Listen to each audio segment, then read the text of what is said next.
Hey guys, tonight we begin with something a little dreamier, a little more mysterious. Imagine yourself stepping barefoot across warm, dusty stone, just as the last rays of a Sumerian sun disappear. Behind a distant ziggurat, this isn't your usual history lesson, it's an invitation. Tonight, we're slipping quietly into a world of forgotten night rituals, temple shadows, reed-scented courtyards, and soft conversations behind carved screens. We'll wander through the twilight habits of the people of Ur, how they read the stars, how they soothed their bodies before sleep, and how the boundary between myth and midnight was thinner than a silken veil. Some rituals were sacred, others gently sensual. All were done slowly, with the same reverence one might give to dreams or to someone beloved. The kind of dry, radiant warmth that clings to your skin like memory. The ziggurat looms in quiet silhouette as you blink against the final blaze of day, its ancient steps lit from below by the orange hue of clay brick walls still holding onto heat. You climb a little closer, not hurried, just curious, just torchlight, water jars cooling in pits of shade, and the lull of routine well-worn, tender, and never hurried. He does this in slow arcs, whispering a verse in Sumerian that no one fully understands anymore.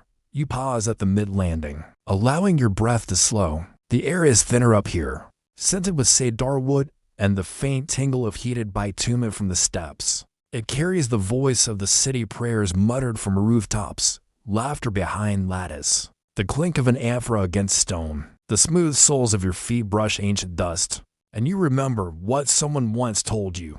And even the dust was sacred, made of centuries of sandals, footprints, spilled beer, and tears shed in love or prayer, and chatting in the slow, unhurried rhythm of people who have nowhere else to be. His grandmother corrects him gently, reshaping one curve to better match the goatfish, a symbol of the god Enki. Some say the stars told fortunes. Others say they were only stories to keep the night at bay. The truth, as with many things in summer, lies somewhere between myth and grain tax records. One reaches into a jar and dabs oil behind her ears, a blend of cypress and date nectar. Not for seduction necessarily, but for ritual, for rest, for the personal pleasure of smelling like a cool grove under moonlight.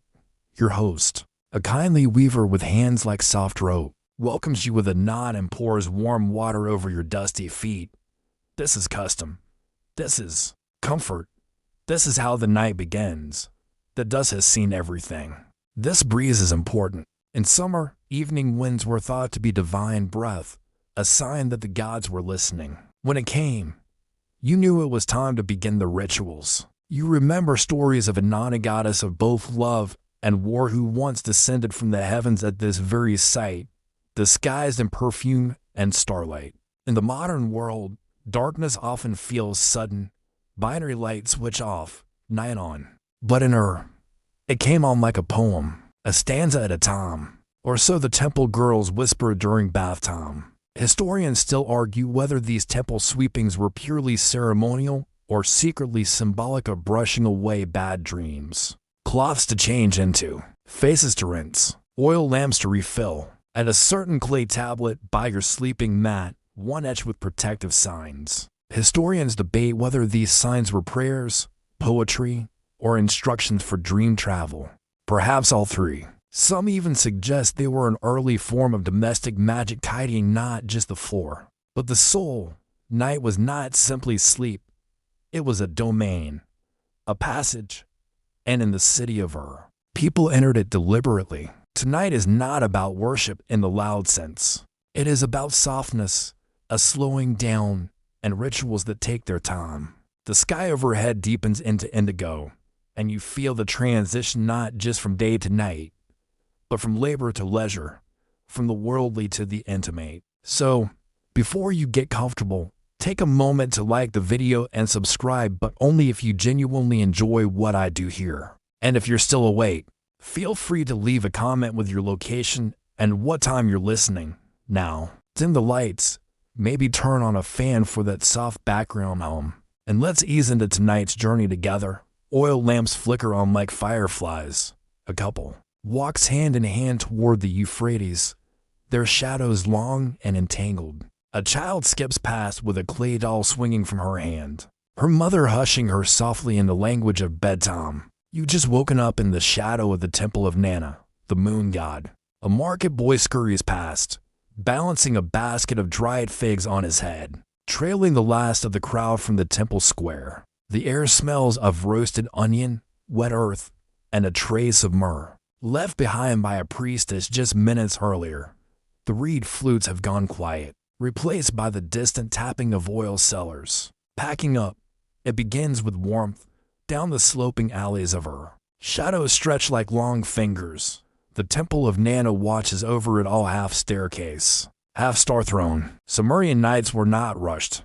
There were no screens, no clocks blinking red digits. A priest, draped in white linen, sweeps the temple threshold with a bunch of date palm fronds. A ziggurat's upper platform is sacred ground, said to be the literal place where gods touched down when they visited humans. You lean against a warm stone wall and look down. Below, the city hums into its sleep rhythm. Then, a small breeze, a night breeze. You walk back down the steps, slower now, more attuned. At the base of the temple, women gather. Some sit cross-legged on woven mats, braiding each other's hair. A nearby boy draws constellations in the dust with a stick as full night settles in. You notice how slowly it unfolds here. And now you, still not fully sure if you are awake or dreaming, find yourself walking slowly toward a low mud brick house with a reed roof and a trickling water basin out front. Not in bed, not yet. First, there are rites to observe. You lie back for a moment on the cushion and listen to the sounds of her falling asleep. A donkey braying far off, the hush of a lullaby sung in Sumerian, and the rhythmic hush of reed blinds. Swinging in the breeze, above you, the stars are beginning their ancient, unworried drift across the sky, and so, your night in summer begins. By the time you stretch your limbs and rise from your soft pallet, the sky has already deepened into a plum-colored velvet, speckled with the first bold stars of the evening. You step out into the cooling night, and the city feels like it's taken a long exhale. The heavy breath of the day, the haggling, the hammering, the sticky fingers of trade has released itself. The sun is gone, and so are its sharp demands. Ur's marketplace is nearly empty now, but not quite asleep. You wander through its stone-paved walkways, past stalls once bursting with noise. The peddlers of sesame oil and barley cakes are closing shop, brushing crumbs off linen cloths and whispering gossip from the temple quarter. One elderly merchant carefully folds his canopy, its edges dyed from the juice of crushed pomegranates, a mark of status, or maybe just whimsy. Nearby, a boy chases a runaway goat through the now shadowed avenue, laughing as his sandals slap against the cool stone. The transition from day to night in Ur wasn't abrupt. It was ceremonial in its own, modest way. The Sumerians believed nightfall was not just a time, but a mood, something to be entered, like a sacred grove or a private chamber. It demanded preparation, respect, and perhaps a little indulgence. You pause at a small vendor stall, where bundles of dried rose petals and sweet bark hang from strings. The woman behind the stall nods and offers you a small pouch, one she calls a dream sachet, stitched with reeds and filled with petals, fennel seeds, and just a pinch of salt from the southern marshes. You press it gently to your nose. It smells like spice and stories. This is no mere souvenir. Sachets like these were often tucked into sleeping garments or placed beneath headrests, thought to guard against bad dreams or, more curiously, to invite dreams of a particular person. Some were even laced with herbs believed to heighten certain affections, not overtly, of course, just enough to spark a thought, a scent memory, a vague but pleasing vision as one drifted into sleep. Not every Sumerian believed in such things, but many liked to pretend they did. You pass another vendor, now humming softly as she arranges her unsold pots of honeycomb and goose fat. One pot is engraved with a faint star motif, barely visible in the fading light. When you ask about it, she winks and says it is not for eating, it is for rubbing into the soles of the feet before bed. Soft dreams, soft steps, she murmurs, whether this is ancient wisdom or cheeky salesmanship. You can't quite tell. There's a kind of romance to the stillness here, not in the dramatic sense, but the everyday tenderness of people who've done this 1,000 times. A father carries a sleeping child on his shoulder, her thumb still tucked in her mouth. A young couple, clearly new to each other, lingers near an empty wine jar, not speaking, only glancing. Each moment feels suspended, like beeswax candles that haven't yet been lit. Of course, not all transitions into night were this serene. Scribes in nearby temples would often write that certain marketplaces, especially those near the courtesans' district, became livelier after dark. There, in alleyways where musicians tuned their lyres and dancers oiled their limbs, night was less about sleep and more about sensation. Historians still argue whether these spaces were officially sanctioned or simply tolerated, but the clay tablets don't lie. Someone kept very detailed records of incense orders and velvet cushion shipments. You veer slightly, stepping away from the central thoroughfare into a quieter path. Here, the marketplace gives way to domestic courtyards and narrow alleys lined with reed screens. Through one, you glimpse a woman lighting a small oil lamp and circling her room with it 3 times. You've heard about this custom before. A warding ritual, perhaps, or a personal invocation to keep the love she holds close from wandering too far in the night. Above you, a gentle creak. You look up and see a group of boys on a rooftop passing around a clay bowl, filled with what you guess is early beer, flat, cloudy, and strong. They're laughing in whispers, mimicking their elders, pointing up at the stars as though they understand their language. Maybe they do, maybe they don't, but it's all part of the same slow descent into the world of dreams. In the center of the now sleepy market stands a large stone basin, once used for ritual washing after certain sacred trades. It's empty now, dry, but still bears the shimmer of last week's wine. A small figure sits beside it, a woman, young but serious, clutching a palm-sized clay tablet to her chest. She hums something under her breath, and the tune is vaguely familiar. A lullaby, perhaps, or a prayer to the goddess Nasaba, patroness of writing and accounting. She notices you and says nothing, only pats the ground beside her. You sit. There is no need to speak. In summer, quiet companionship was a ritual in itself. One didn't always need words to mark the transition from business to rest, from coin to candle, from noise to night. It is here, in the semi-lit calm of this old market, that you begin to appreciate something deeper. The rituals of bedtime were not isolated things, perfumes and pillows and painted eyes. They were woven into every layer of life. The last piece of bread shared, the final sweep of a broom, the way someone adjusted a lantern wick before stepping out. Even these tiny gestures had meaning. They folded the day inward and set the stage for what came after: dreams, reflections, and sometimes something softly secret. Still seated by the basin, you hear distant bells. They ring out not for warning, but for rhythm. These were the city's nocturnal tones, gently reminding you that the hour for worship or work or worry has ended, that what comes next should be slower, gentler, dreamier. You stand again, pouch of dream herbs in hand, and begin your walk back through the emptying market. The clay under your feet is cooler now, smooth like an old song. The final lamps are being lit. A merchant leans back and exhales. A cat stretches long and thin before curling near the steps of a shuttered perfume shop. You pass beneath a wooden arch, the last gate before the residential quarter, and notice a symbol etched in chalk above the lintel: 3 interlocking spirals. Some say it's a sign of protection. Others say it marks a home where many lovers have rested well. Either way, you smile softly to yourself. Night in her is just beginning. The stars have fully claimed the sky now. Not just a handful of brave early risers, but a full, shimmering canopy that stretches beyond what your eye can hold. Above her, the heavens are not ornamental. They are active, divine, watching, listening. The soft golden flicker of an oil lamp nearby casts a hazy warmth, but the stars remain cool and distant. Still, you feel seen, perhaps even spoken to. They nod as you approach and make space without words. These are sky watchers and informal guild, more respected than wealthy, and wholly devoted to the study of celestial patterns. You pause beneath an open-air canopy stretched between two low homes, and tilt your face upward. The gods of the sky were thought to be most communicative once the sun had dipped below the clay horizon. Sumerians scheduled many of life's most intimate decisions around astrological signs, marriages, travel. It bore the image of a man and a woman reclining beneath stars, a jar of wine beside them, their hands barely touching.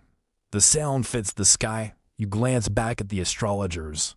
One of them has dozed off, chin tilted skyward, snoring through a crooked nose. These weren't places of loud worship, but quiet surrender. You lie on a low cot, watch the candlelight flicker across the etched sky above, and hope for a dream that answered something. Fewer lamps, more shadows. Somewhere nearby, a dog barks and is immediately shushed by a woman's sharp voice.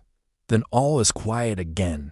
You recognize one or two: the archer, the fish man. You think of burying it by a fig tree, as some did, to strengthen the dreams it promised. Others tuck them inside their beds, or place them beneath sleeping mats shared by lovers who spoke little during the day but reached for each other in the dark. Or at least you think you do. In truth, even scholars in modern times still argue over which constellations meant what. Many patterns were borrowed by later civilizations, the Greeks, the Persians. But it began here, in places like this where people gathered under a sky they believed was speaking. A lost name, a question of the heart, the location of a missing necklace, or the fate of a friendship strained. His fingers still rest on the chart.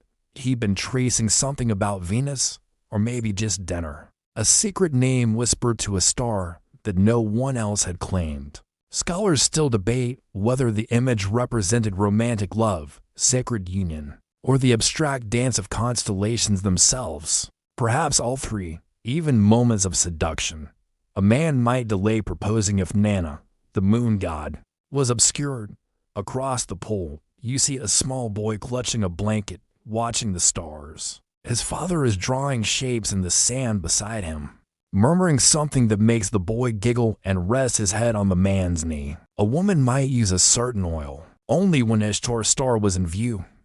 It wasn't superstition, it was etiquette. Some were born under an Anna's star and lived lives of sensuality and beauty. Others bore the mark of Nergal, god of war, and plagued those who were said to sleep uneasily, always dreaming of fire. Historians debate whether these assignments were serious theology or convenient storytelling. Others insist it was simply the power of sleeping in a place meant for surrender. Yet in every clay tablet unearthed near observatory walls, the reverence is plain. Someone believed it. The woman's shoulder brushes the man's arm now and again, just enough to keep a connection.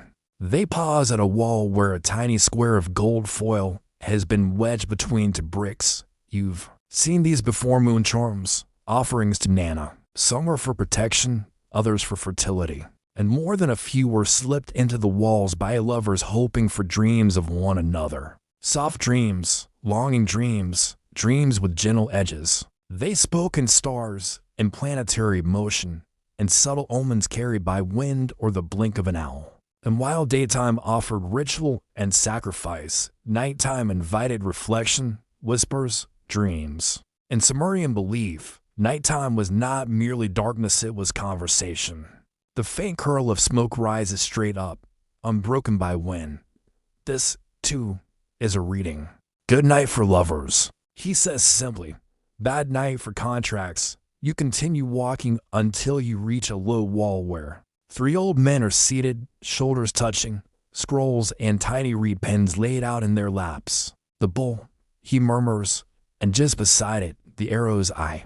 His voice is barely more than breath, and yet it feels instructional, ceremonial, like he's opening a hidden door in the air. One of them lifts a thin stick and points upward, dragging an invisible arc between constellations. It was believed that each person had a star name, a celestial twin or symbol that governed their fate and fortunes. One of the men beside you lights a bit of scented wax on a stone disc. You smile without meaning to. The comment may sound playful, but it's rooted in ritual. You remember hearing about a carved stone disc found in a tomb not far from this very spot. Down the lane, someone is playing a gentle rhythm on a hand drum, slow, spaced out, almost meditative. To your left, a young couple walks past holding hands. You're told that in certain temples, there were small chambers where people could sleep beneath carved star maps. Some say these dreams were guided by priests or priestesses whispering from just beyond the curtain. You turn down a different path now, one flanked by thin trees and raised water channels. This neighborhood is quieter still. You glance up once more. The sky is even more crowded now, as if the stars are leaning in. Your hand brushes the small pouch of dream herbs you received earlier. Not every ritual was loud. Some were simply a glance upward, a breath held at the right moment. You sit at the edge of a shallow pool, the water still and silver with sky reflection.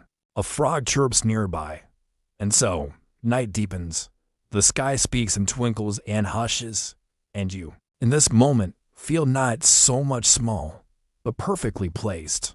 You return from the stargazer's lane with the breeze still lifting your sleeves, and the scent of night earthy, herbal, kissed with burning oil follows you like a delicate shawl. It's late now, not in the frantic modern sense of too late, but in the Sumerian rhythm of ripeness. The hour has matured. The stars have settled. It's time to dress for sleep. In a quiet corner of the home you're staying in, you find a basin of cool water and a linen cloth folded with loving precision. Your host, the weaver with the sun-cracked smile, has left a change of garments by the mat, a pale robe, finely spun, with simple knotwork along the edges. Linen, softened from years of use. Not too thick, not too thin, just enough to embrace the body without clinging. Nightwear in summer was not extravagant, not for most, but it had intention. Everything was about texture, temperature, scent. To wear the wrong cloth at night, scratchy wool, damp linen, stale perfume was to invite restless dreams. Or, as a grandmother might say, to invite a god's foot into your ribs. You run your hands along the robes and side seams. Someone stitched it carefully. Probably a woman, but not always. Sumerian men that had their place in textile work, some were known for weaving intimate garments, especially those worn for temple ceremonies or private evenings. Garments that whispered rather than announced. You slip it on, letting the fabric settle against your skin. It smells faintly of lavender and the river, a good omen. Across the courtyard, the sisters are preparing for bed. You hear their laughter first hushed, breathy, the kind that's shared over years of secrets and small rebellions. One is rubbing oil into her elbows with deliberate circles. The other lifts a slender comb carved from ivory and begins to draw it slowly through her damp hair. Sumerian beauty rituals were subtle but layered. Before bed, it was common to rub a mixture of crushed dates and sesame oil into the skin both as moisturizer and, in some traditions, to make oneself more appealing to whoever might share the mat. Whether that person was a spouse, a god in a dream, or simply oneself, didn't really matter. You try it yourself. The oil is thick, sweet, and oddly grounding. Your fingers glide along your arms with a kind of reverence, perhaps for the body itself, or perhaps for the unseen watchers believed to linger in the periphery of night. In Sumerian tales, spirits were everywhere after dark, some protective, others curious. The key was to treat the self as sacred. A well-anointed body was harder to trouble. In a small alcove nearby, a group of temple novices prepares for their evening rites. They do not sleep yet. Instead, they paint soft lines of black coal around their eyes, not for seduction, but for devotion. The act of adornment was both physical and spiritual. Inanna, goddess of both desire and battle, was said to have painted her eyes before descending into the underworld. Every line held power. Every gesture meant something. The novices wear pale robes that shimmer faintly in the lamplight dyed with indigo, touched with saffron, depending on the status of the wearer. Some bear tiny embroidered sigils over the heart. Stars, vines, a stylized river bend. These weren't just decoration. They were prayers. You could trace the stitching like lines of poetry. You hear one girl joke that hers is upside down, so the gods have to work a little harder to read it. The others laugh in sleepy agreement. Historians still debate how much of these nighttime practices were common knowledge versus secret rite. Some claim these routines were daily, habitual. Others believe they were reserved for special nights, feasts, moon cycles, certain phases of Inanna's planet Venus rising. The truth likely lies in the middle. Some garments were ordinary, others kissed by meaning. You return to your own quiet space and sit beside a low table where a small bottle of oil glows, amber in the flickering light. You open it carefully. The scent is unexpected frankincense mixed with something sharper, perhaps galbanum or the rare touch of cypress. A sensual blend. You dab a little along your collarbones and behind your ears. Not for anyone but you. In the private world of Sumerian bedrooms, scent was more than decoration. It was offering, invitation, memory. A lover might remember a fragrance long after a touch had faded. A spouse might recognize their partner in a crowded bathhouse by the trace left on linen. Even the gods were thought to follow. Inanna herself was said to favor the musk of myrtle and the brightness of citrus bark.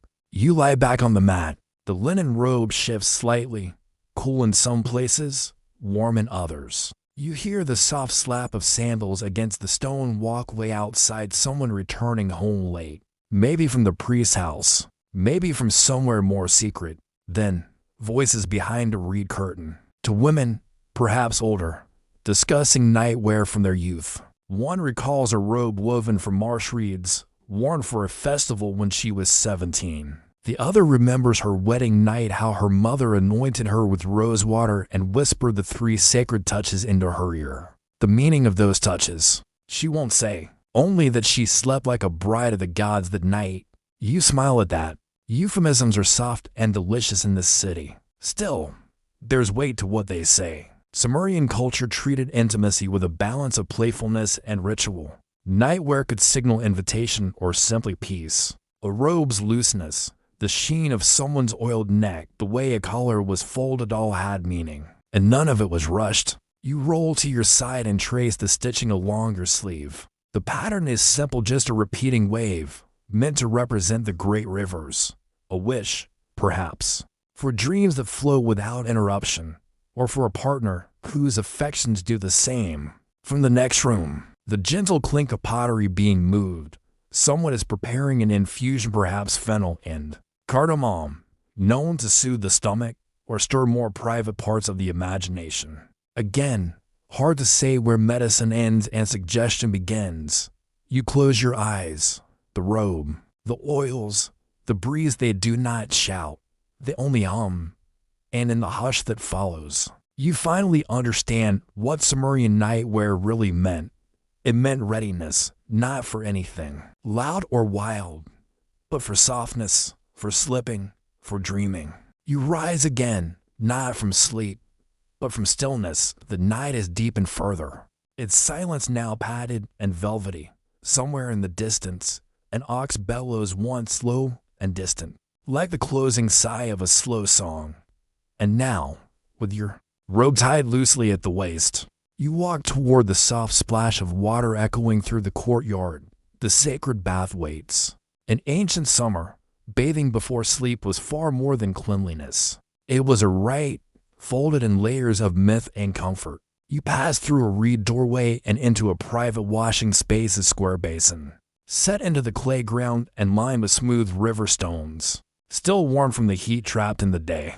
A ceramic jug sits to one side, filled with scented water, steeped in mint and crushed myrtle leaves. The smell rises as steam from a shallow ceramic dish, faint but intoxicating.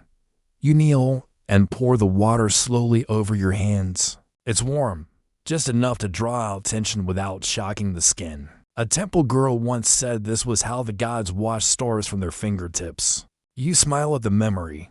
Maybe she was joking, or maybe that's exactly what you're doing. Now, the Sumerians believed water was a living thing, a messenger between realms. Bathing before sleep wasn't just to remove dust. It was to transition from the world of speaking and measuring to the quieter world of sensation and surrender. You pour again, this time over your feet, watching the dark silt swirl away. And with it, perhaps, The clamor of the day.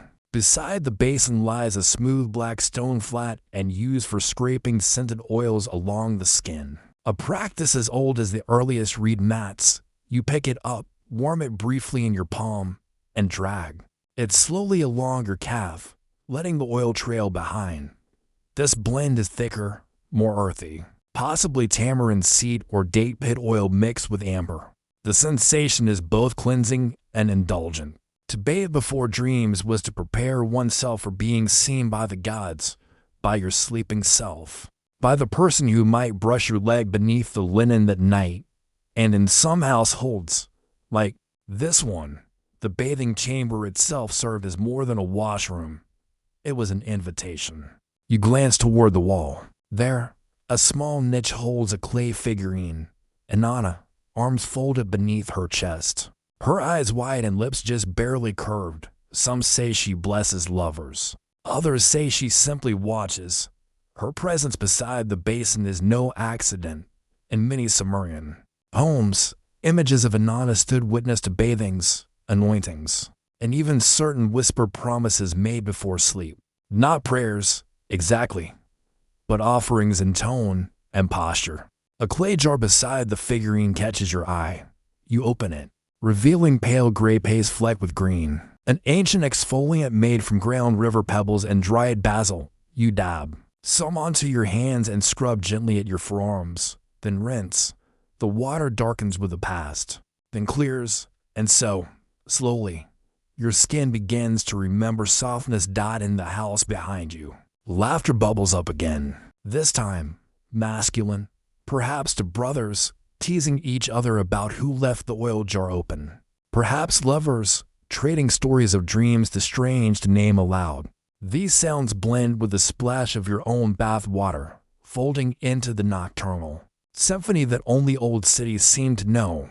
You sit back on your heels, allowing the warmth to linger. On the far side of the basin, a girl young, wrapped in a soft wrap of faded indigo, kneels with a bundle of dried reeds. She gently dips them into a jar and brushes them over her feet, humming softly. The bristles leave faint red trails behind sandalwood. Tincture, likely, meant to cool the souls, or, in some circles, stir them. She notices you watching and says, "It keeps the dreams clean." You nod, because what else is there to say? The act of bathing, especially under moonlight, was also a known method for inviting certain dreams. Women hoping for visions of future husbands might recite a quiet poem during the rinse.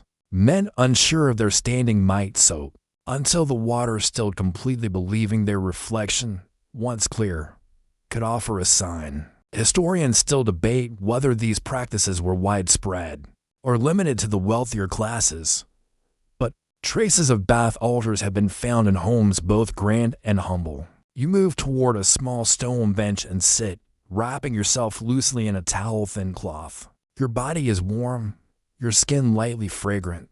Your thoughts drift toward nothing in particular. And that, too, is part of the ritual. From behind a reed screen, a voice begins to sing, not loud, not for show, just a low, rhythmic melody in Sumerian, full of long vowels and the hush of ending consonants. You don't need to understand the words. The song is about water, about someone waiting for someone else, about a river that never stops speaking. A soft breeze stirs the ends of your robe. You let your head tilt back and feel the night on your neck. Suddenly, a memory, a tablet you once read well, half read, half imagined, speaking of a young woman who bathed every evening under Venus's light, hoping Inanna would send her a dream of her beloved. She did this for 30 nights. On the 31st, she stopped, not because the dream came, but because she realized the bathing itself had become the answer. Maybe that's the truth behind all of it. The water, the oil, the song, they don't guarantee anything. They simply create the space for something gentle to arrive. And now, as your skin cools and your robe settles again on your shoulders, you understand what they meant when they said, "Bathing invites the soul to return." You rise slowly, leaving the basin behind.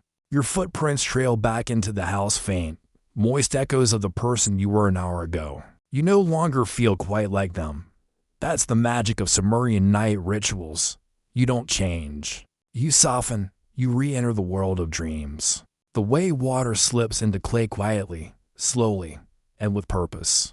The fragrance clings to your skin like moonlight, now soft, subtle, slightly sweet, and as you re-enter the quiet inner room, you feel the space shift.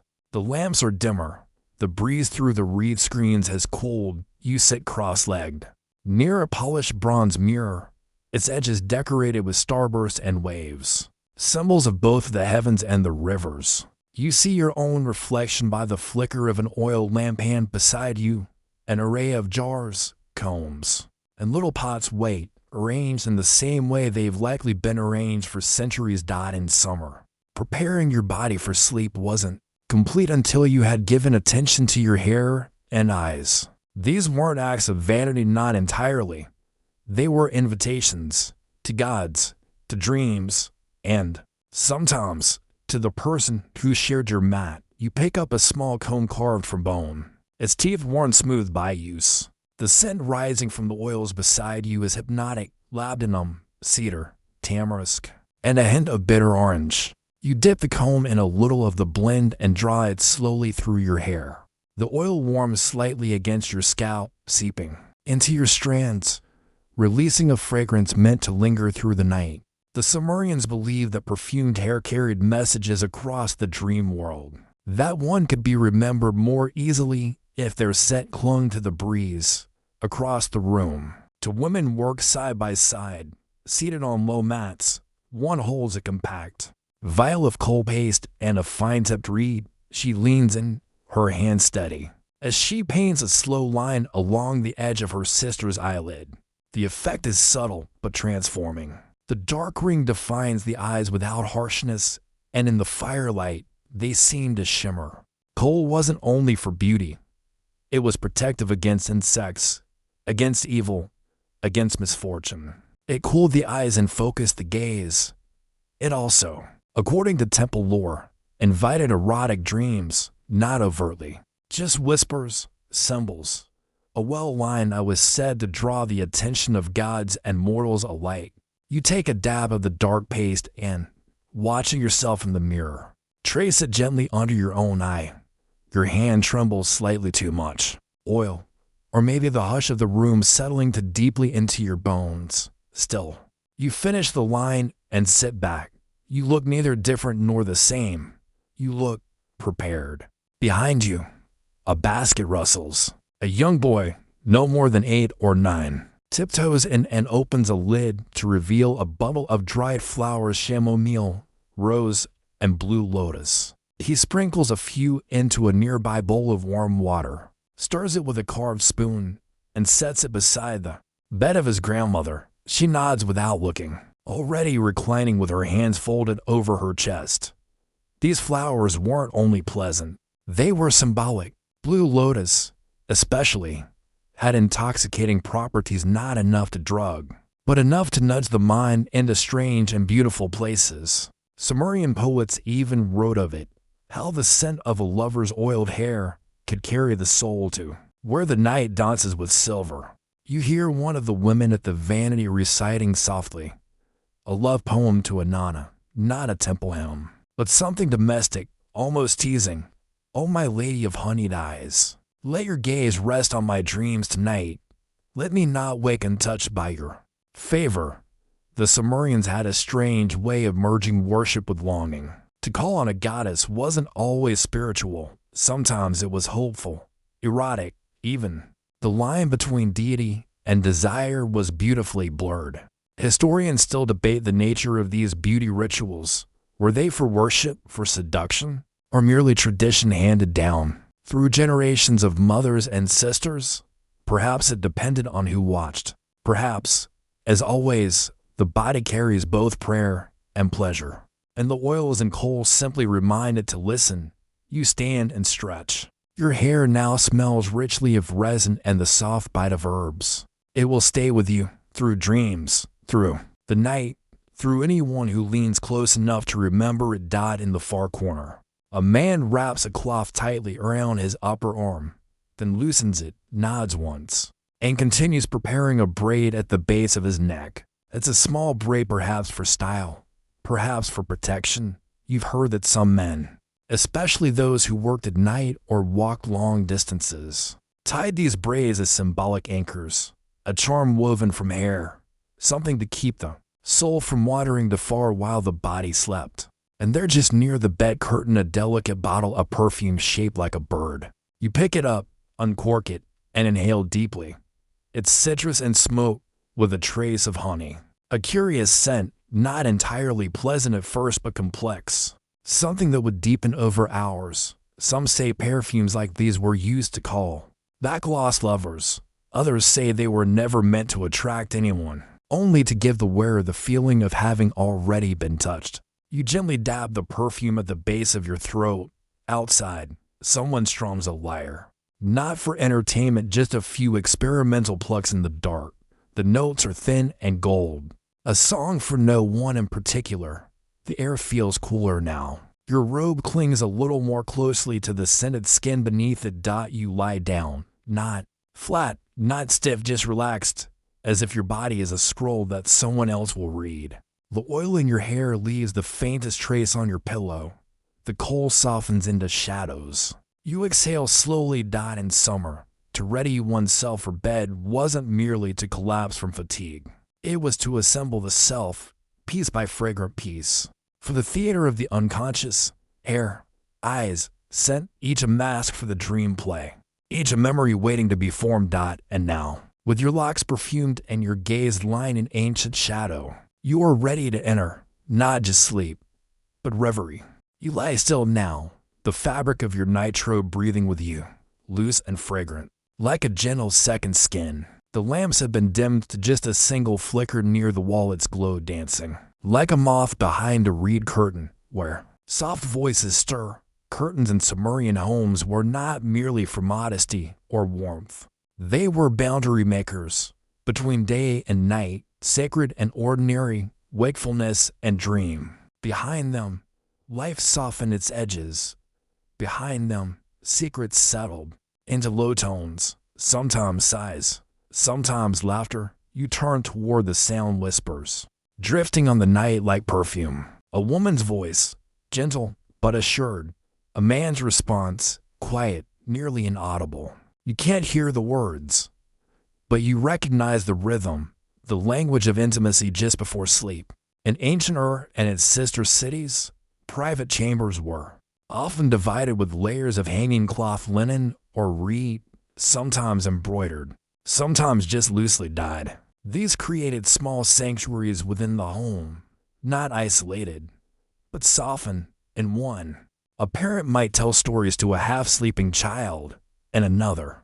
Two lovers might exchange small promises, wrapped in oil and hush. To listen to closely was impolite, but to overhear just a little, that was part of living close. A gust brushes the curtain beside your mat. You think of the priestess of Inanna who once wrote of the wind as a message bearer. If it enters your chamber gently, you are remembered. You wonder who remembers you tonight. Behind the far curtain, the whispers pause. Then something shifts, soft fabric against clay. A small gasp, a rustle of limbs finding comfort. You feel no need to blush. This is summer. Love is not forbidden. It is part of the world. Just like barley, or incense, or the rising of stars, many Sumerian poems, especially those from temple archives, speak openly, though always poetically, about such encounters. A young man waits behind a curtain, heart pounding like a temple drum.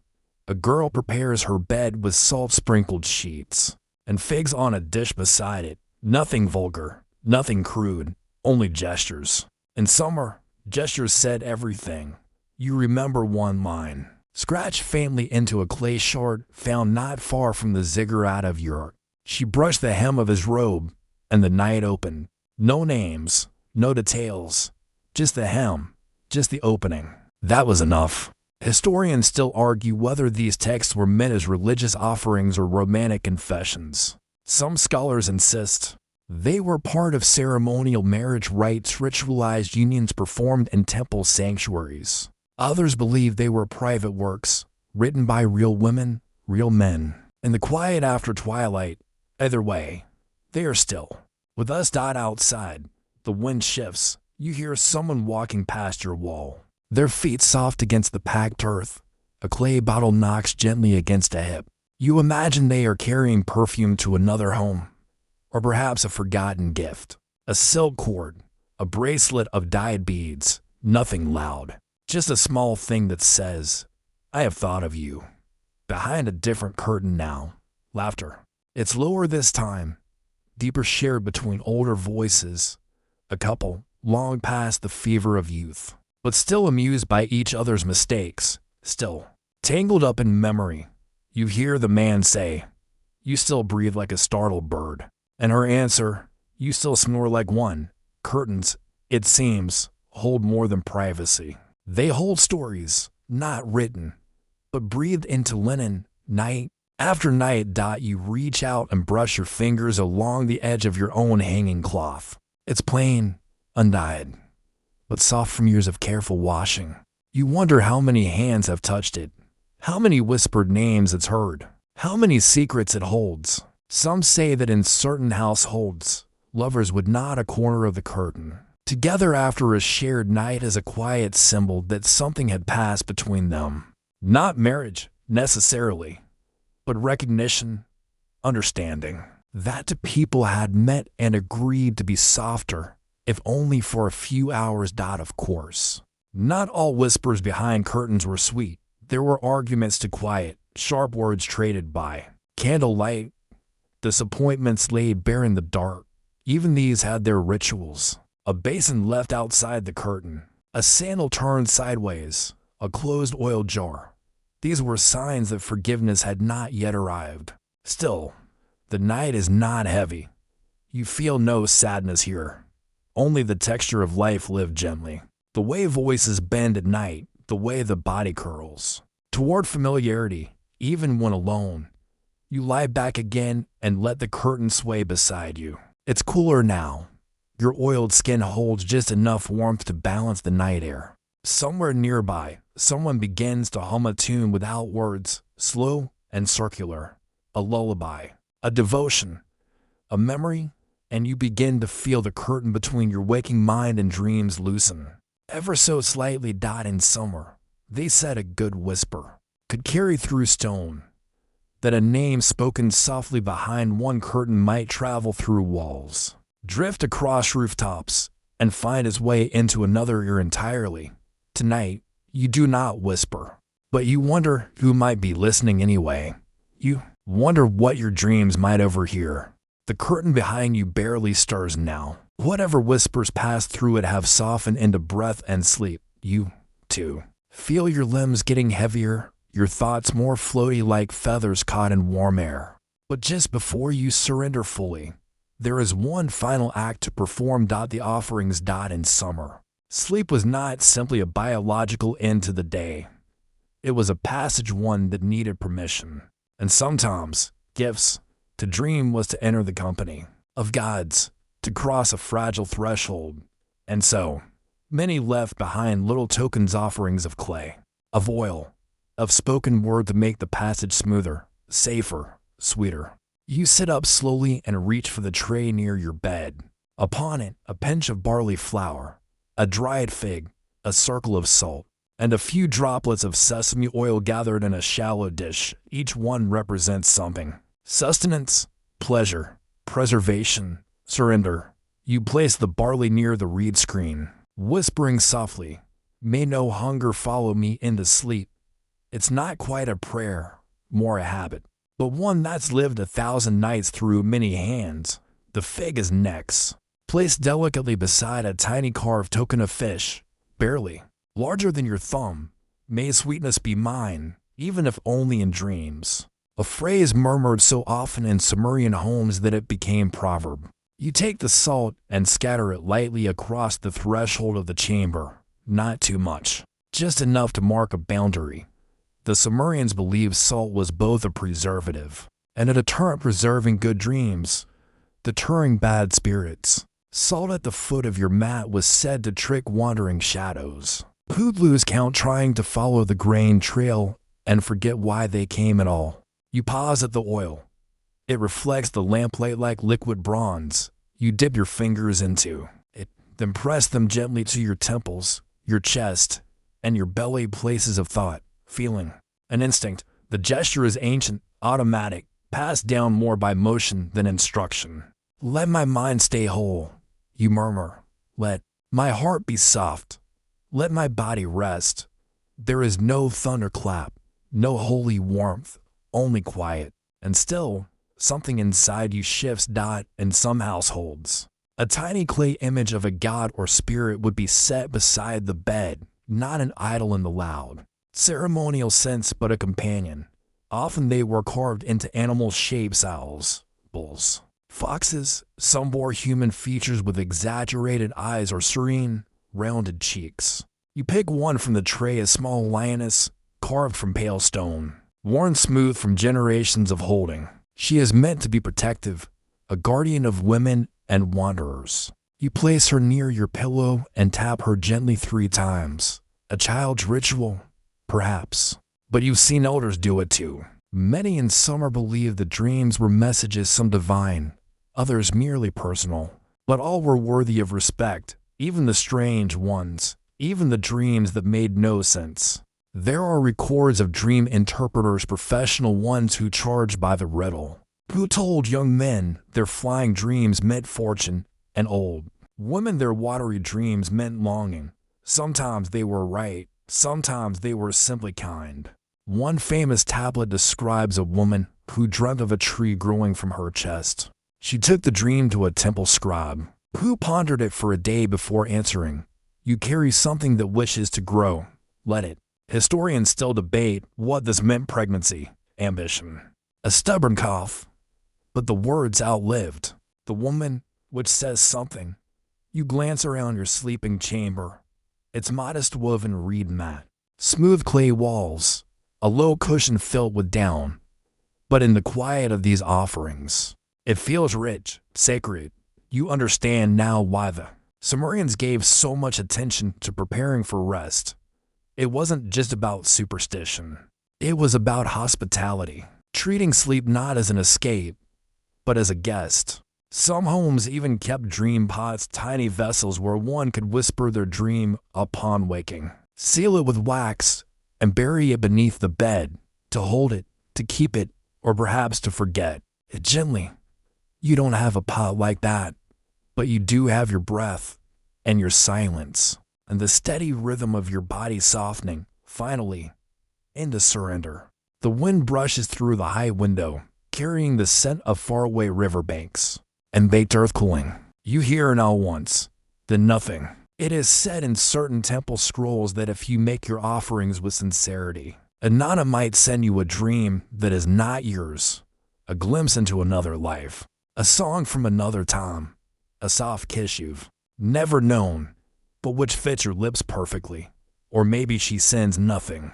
Maybe she simply lets you rest, uninterrupted. And now, the final moment, you lie back. The linen robe clings in places but gives in others. Your limbs are heavy, your sense is gentle. You reach toward the lioness, tap her once more. The air tastes like salt and fig and perfumed skin. Sleep is near. But first, gratitude. You close your eyes and whisper, not to anyone, not quite aloud. Let the night be kind. Sleep is close, but not everyone in the city drifts into it alone. And in this quiet hour, beneath reed-roofed chambers and shadow-draped windows, certain mats are shared, not with noise, not with urgency, but with a slow, breath-sensed rhythm. That only night teaches in summer. To share a bed was to share more than warmth. It was an agreement. A song hummed without music, a conversation held mostly in sighs. It might last a season, or a marriage, or merely a single moon's turn, but the mat remembered it all. You adjust your robe and lie still, imagining the couple you overheard behind the curtain. Maybe they sleep now, tangled in the same linen. Or perhaps they lie back to back, the memory of each other's skin still clinging to the backs of their knees. In summer, love was layered, public and poetic, private and practical. Mats were made from reeds, soft woven flax, or tightly stitched wool, depending on the household's wealth and taste. But what made a mat sacred wasn't its mate. It was what happened atop it: sleep, dreams, touch, quiet laughter that made the belly shake and the mouth press to a shoulder. Trying not to wake the others, you roll to one side and press your cheek into the cushion. Somewhere nearby, another mat creaks gently, a sound barely audible yet heavy with story. Sumerian literature, especially in hymns to Anata and Dumuzi, is filled with nighttime encounters, lovers meeting in the dark, the air scented with myrrh, the reed walls trembling with the gentlest motions. But even outside the temples, in homes like this, the language of love was rich, if quieter. One recovered poem, etched into a tablet the size of a palm, reads, "He entered with no sandal.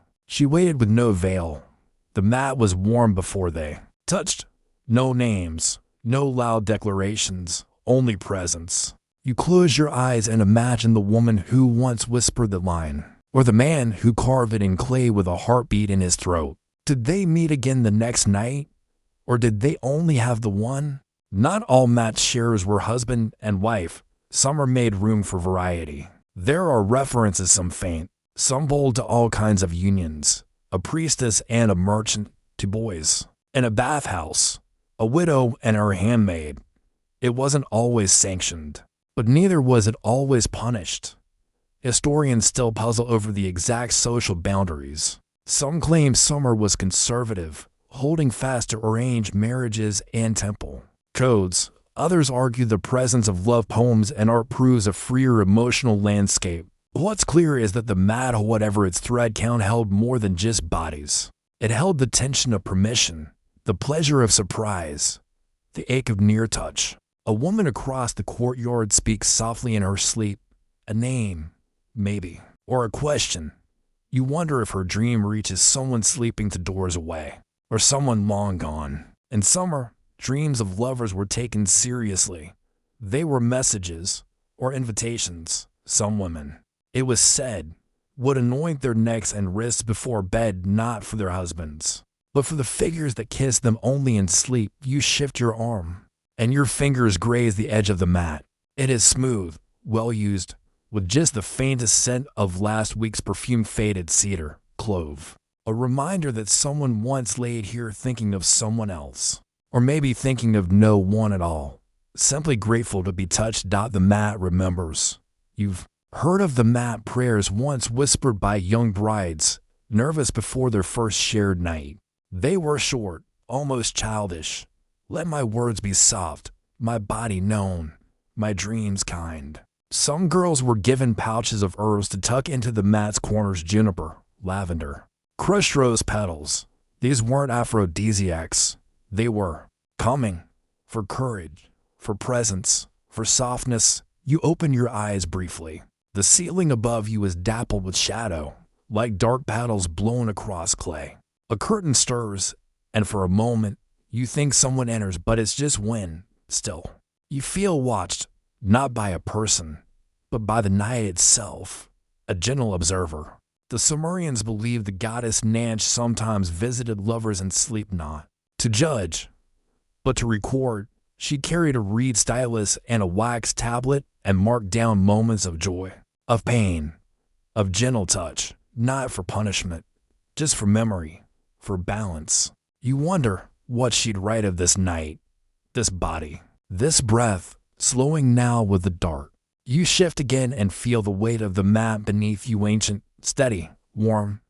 You understand, finally, why the Sumerians believed a shared mat was a kind of altar, not because it demanded worship, but because it witnessed surrender, whether to another body, or to dreams, or to the quiet ache of your own yearning. It didn't matter. The mat held it. And now it holds you. You lie on the mat, breath slowed, heart hushed, but just before true sleep takes hold, your mind begins to drift in curious shapes that resemble symbols, soft spirals, a pair of eyes, a clay seal turning slowly in the dark. You are not dreaming yet, but you're stepping into the prelude, what the Sumerians called the shabtu, the soft hour, when the gods decide what dreams to send. In the corner of the room, a scroll lies partially unrolled. It isn't written on papyrus or paper, it's a flattened strip of clay, etched with marks so fine they look like reeds pressed gently into wet sand. It's a dream record, and in Sumerian homes, such scrolls or tablets were common, especially near sleeping spaces. They served not only to capture what was seen during the night, but to remind the gods that their messages had been received. You sit up for a moment, just enough to glance toward it. The symbols are faint in the lamplight, but one stands out: a moon over a river, a common motif in dream prophecy. It could mean journey or longing, or an unexpected guest. The Sumerians didn't believe dreams had one meaning. They believed dreams held many layers like folded linen, to be unraveled carefully. You lie back again and let your thoughts wander. The moon tonight is nearly full, rising high above the flat roofs of the city. Its light touches everything. In silver, the edge of your robe, the rim of your oil dish, the bare shoulder of someone sleeping just out of view. In summer, moonlight was not passive. It was considered a gentle eye, watching, weighing, reflecting the inner shape of things. Dreams that arrived on moonlit nights were treated with extra attention. A clear vision seen under moonlight might send a merchant changing his trade route, or a bride rethinking her dowry. There are even temple records of entire policies reversed due to a priestess's moon-touched dream. You wonder what you'll see. Tonight. Outside, near the ziggurat's shadow, a temple scribe finishes etching a fresh dream onto a palm-sized tablet. He pauses before the final line, looks up at the moon, and whispers something.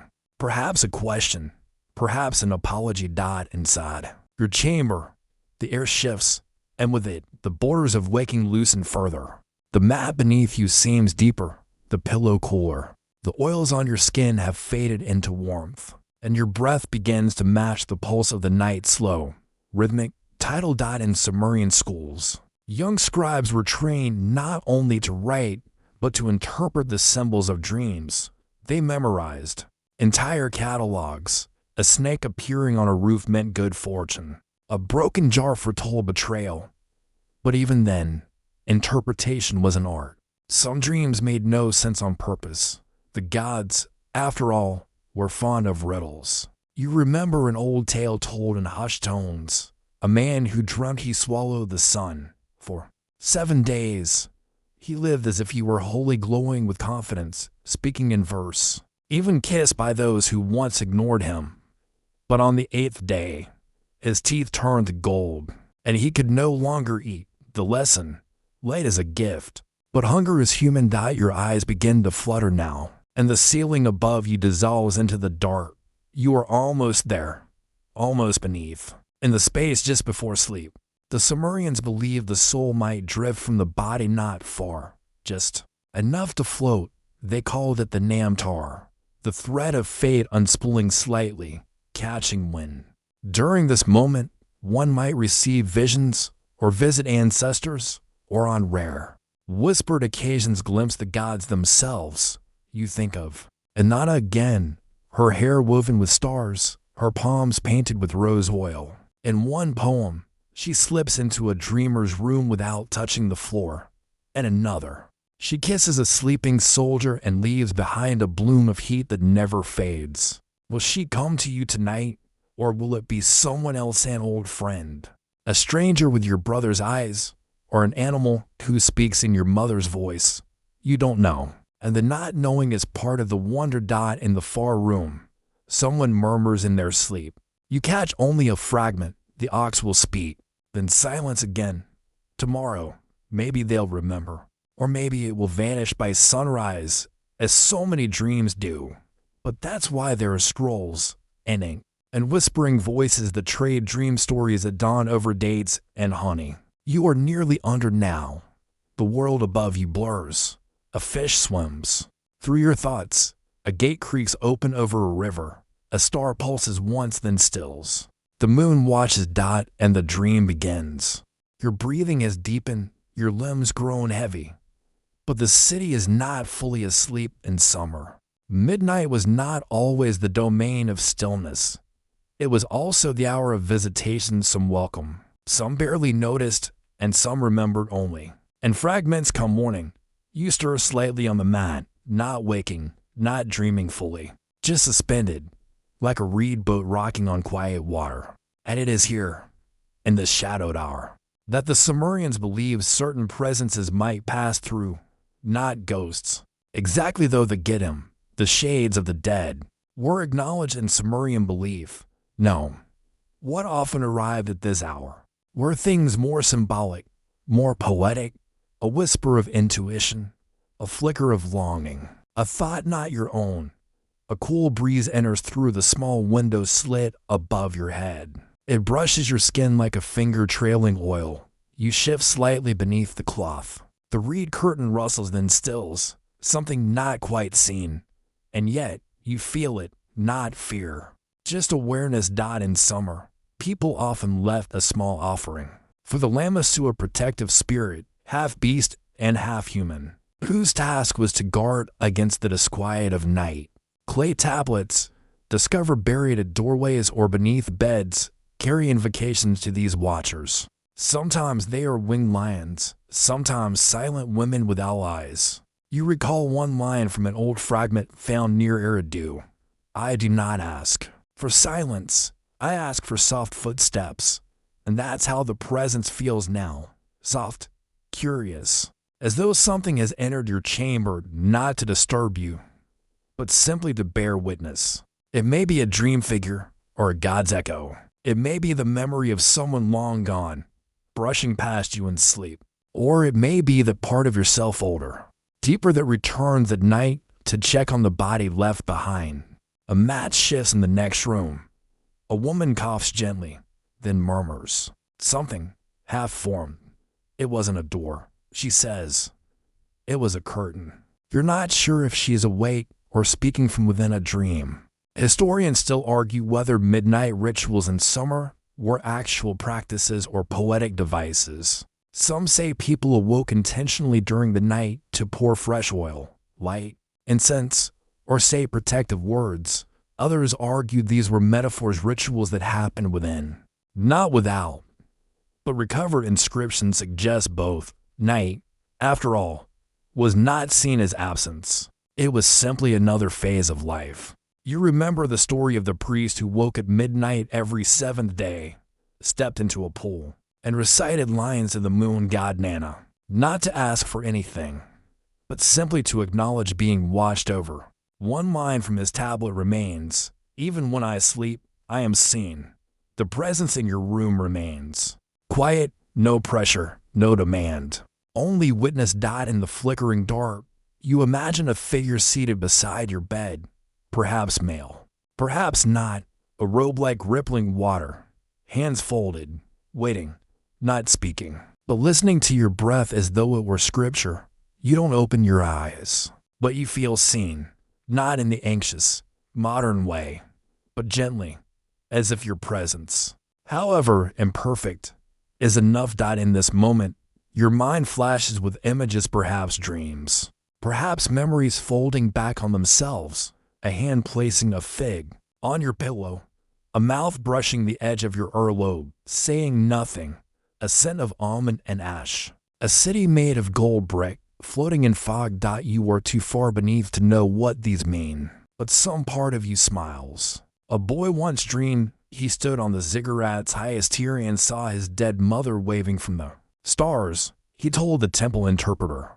The man nodded solemnly and said, she was reminding you not to be alone. No warning, no fear, just memory taking shape in symbols. Now the presence in your room shifts, rises, perhaps leaves, or folds itself into you.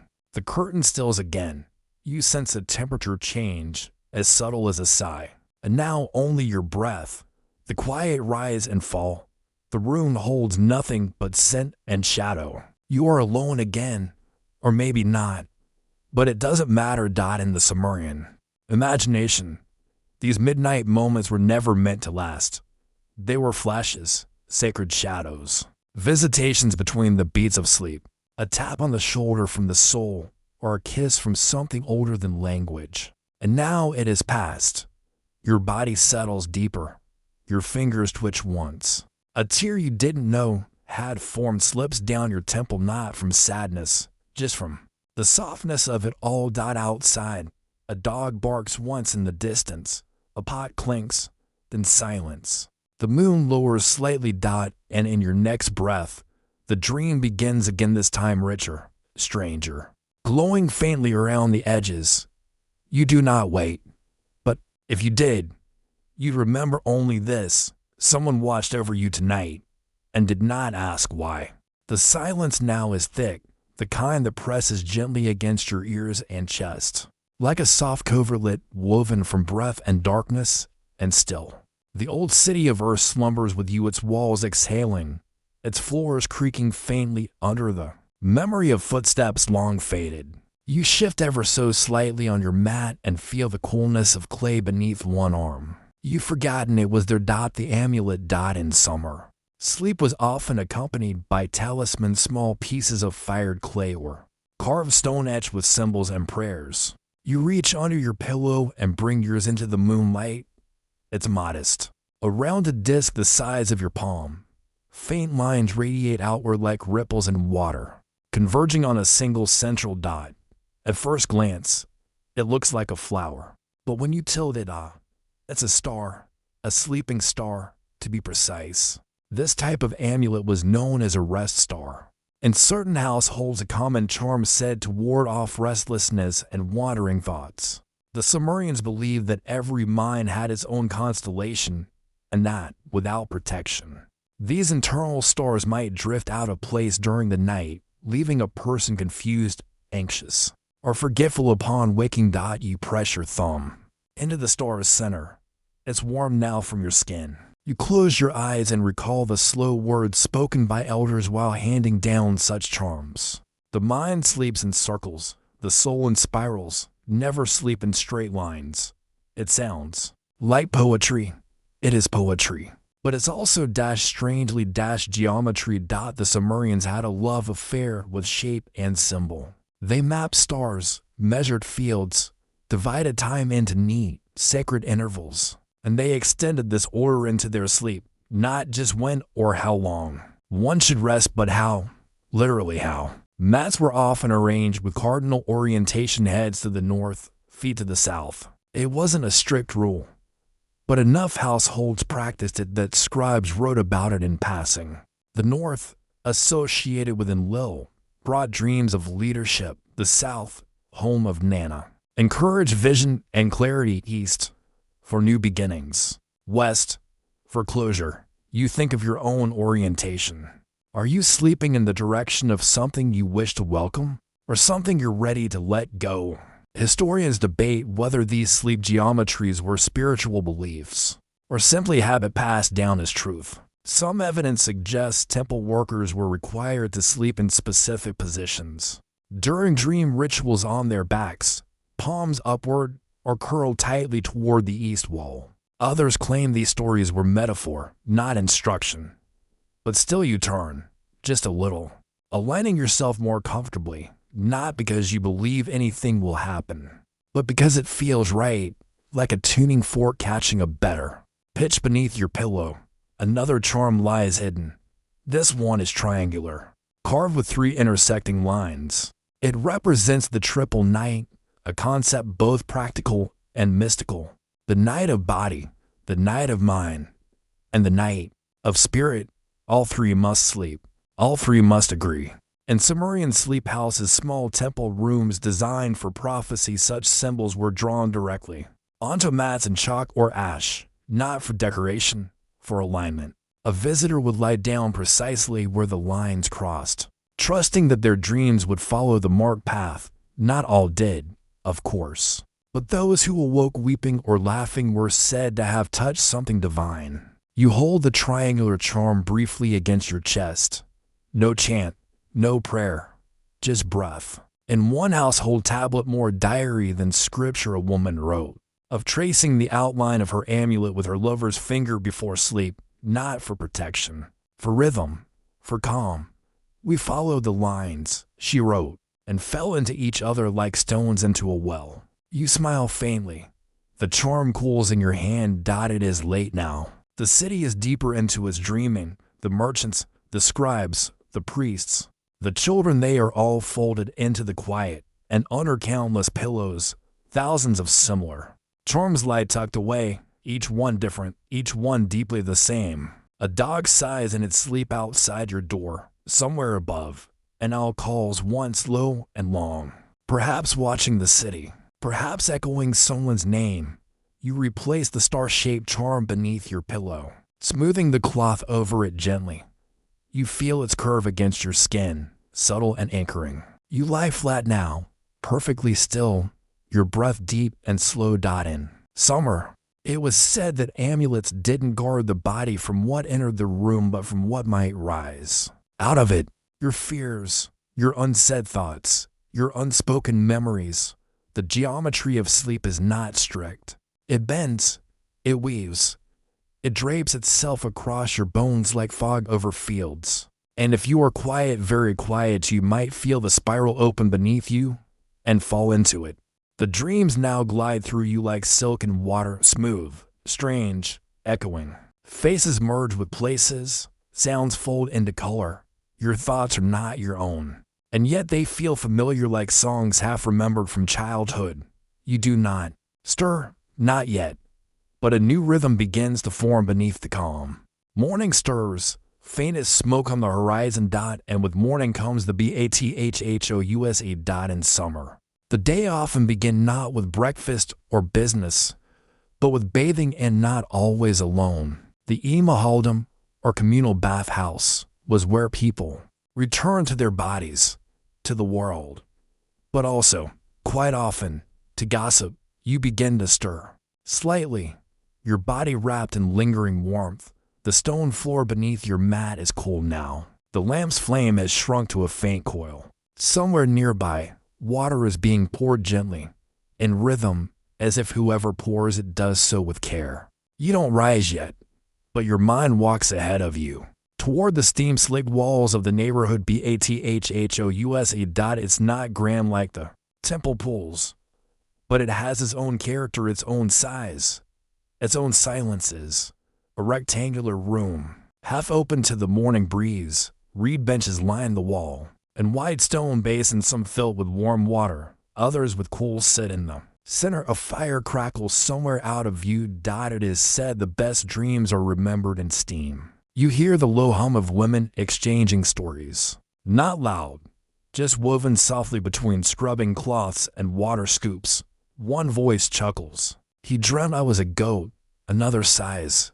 I dreamt the moon opened like a fig. The Sumerians did not separate bathing from dreaming. After all, both involve the body surrendering. In many homes, people were taught to rinse not only their limbs but also their thoughts, to wash away dreams that unsettled, to gently preserve those they wished to keep. Some would whisper their dreams into the steam and imagine the water rising to carry their secrets upward, toward the gods. You finally sit up, slowly, pulling the robe over your shoulder. The stone beneath your feet is chilled but comforting. The night has passed, and so have its visions. Or perhaps they have simply become quieter. Outside, the sky is pale lavender, clouds tinged with the colors of milk and clay. A neighbor passes by with a small basket of dates. Another carries a towel tucked beneath one arm. Everyone walks slowly, loosely, as if still tangled in their beds. Bathing was not just for cleansing in summer, it was a kind of re-entry. And for some, a moment of confession. If you listen closely, you could hear entire relationships unspool beside the basins, gentle rebukes, coy laughter, veiled references to last night's visitor. You remember once hearing an old woman say, "No one lies in the bathhouse. The water washes it out of you." Even matters of the heart were softened here, in the low steam. Women might exchange secrets about perfumed oils, discreet trysts, or whispered compliments. One might ask, "Did he kiss your palm, or only your cheek?" And another, laughing, "He kissed where he could." For men, the bathhouse offered its own rituals. Some spoke of dreams, others of coin and trade. But all shared the same privacy, that odd privacy born of shared nakedness, and the fact that eyes met only in steam. There's a recovered inscription on a bathhouse wall, half preserved. I dreamt of a woman with oil on her knees. She sang in my direction. I awoke with the taste of my own name in my mouth. Scholars still argue whether it was erotic, prophetic, or simply poetic nonsense, but its placement beside the water basin suggests that someone wanted it remembered. You rise now, wrapping the robe loosely, and stretch. Your bones crack gently, like old papyrus. The mat lies warm behind you, its creases holding faint impressions of your sleep. You pour water from a jug into a shallow bowl, dabbing your face, your throat, your heart. You whisper, as many did, "May the night be thanked and the body remembered." Then you slip on your sandals, quiet as breath, and step toward the door. The bathhouse awaits. And so do the stories, because in summer, everyone bathed. But some bathe not just to clean the skin, but to rinse the dream from the shoulders, and leave just enough behind to laugh about in the morning. You walk now through the pale morning, soft-footed and slow, wrapped still in the residue of dreams and silence. Your breath is even. The world has reassembled itself, no longer blurred and symbolic, but tangible again. Brick and reed, step, and sky. Yet not everything has washed away with sleep. There is a softness still clinging to your limbs, a residue of touch that lingers beneath the skin. And in summer, the transition from night to day wasn't only about bathing and waking. It was about scent, about oil, about the tactile language of the body and the rituals that helped you remember it. You arrive at a small courtyard, a space half shaded by woven palm fronds, where women sit cross-legged with jars of thick, golden liquid. A tray of unguents lies before them: sesame, cedar, rose, almond, and if one is lucky, rare myrrh from lands far beyond the rivers. You sit, and one of the women smiles gently, holding out her hands, warm from the morning sun. "You carry sleep in your shoulders," she says, a phrase so common in summer, it's become idiom. You bow your head in agreement and lower yourself to the mat.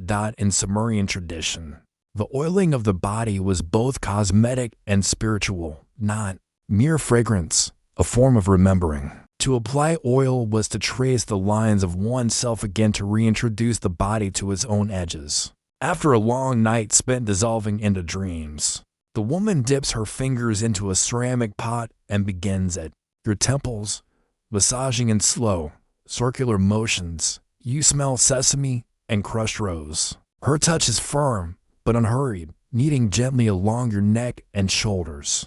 Your breath lengthens. This ritual was deeply personal. In some homes, it was performed alone.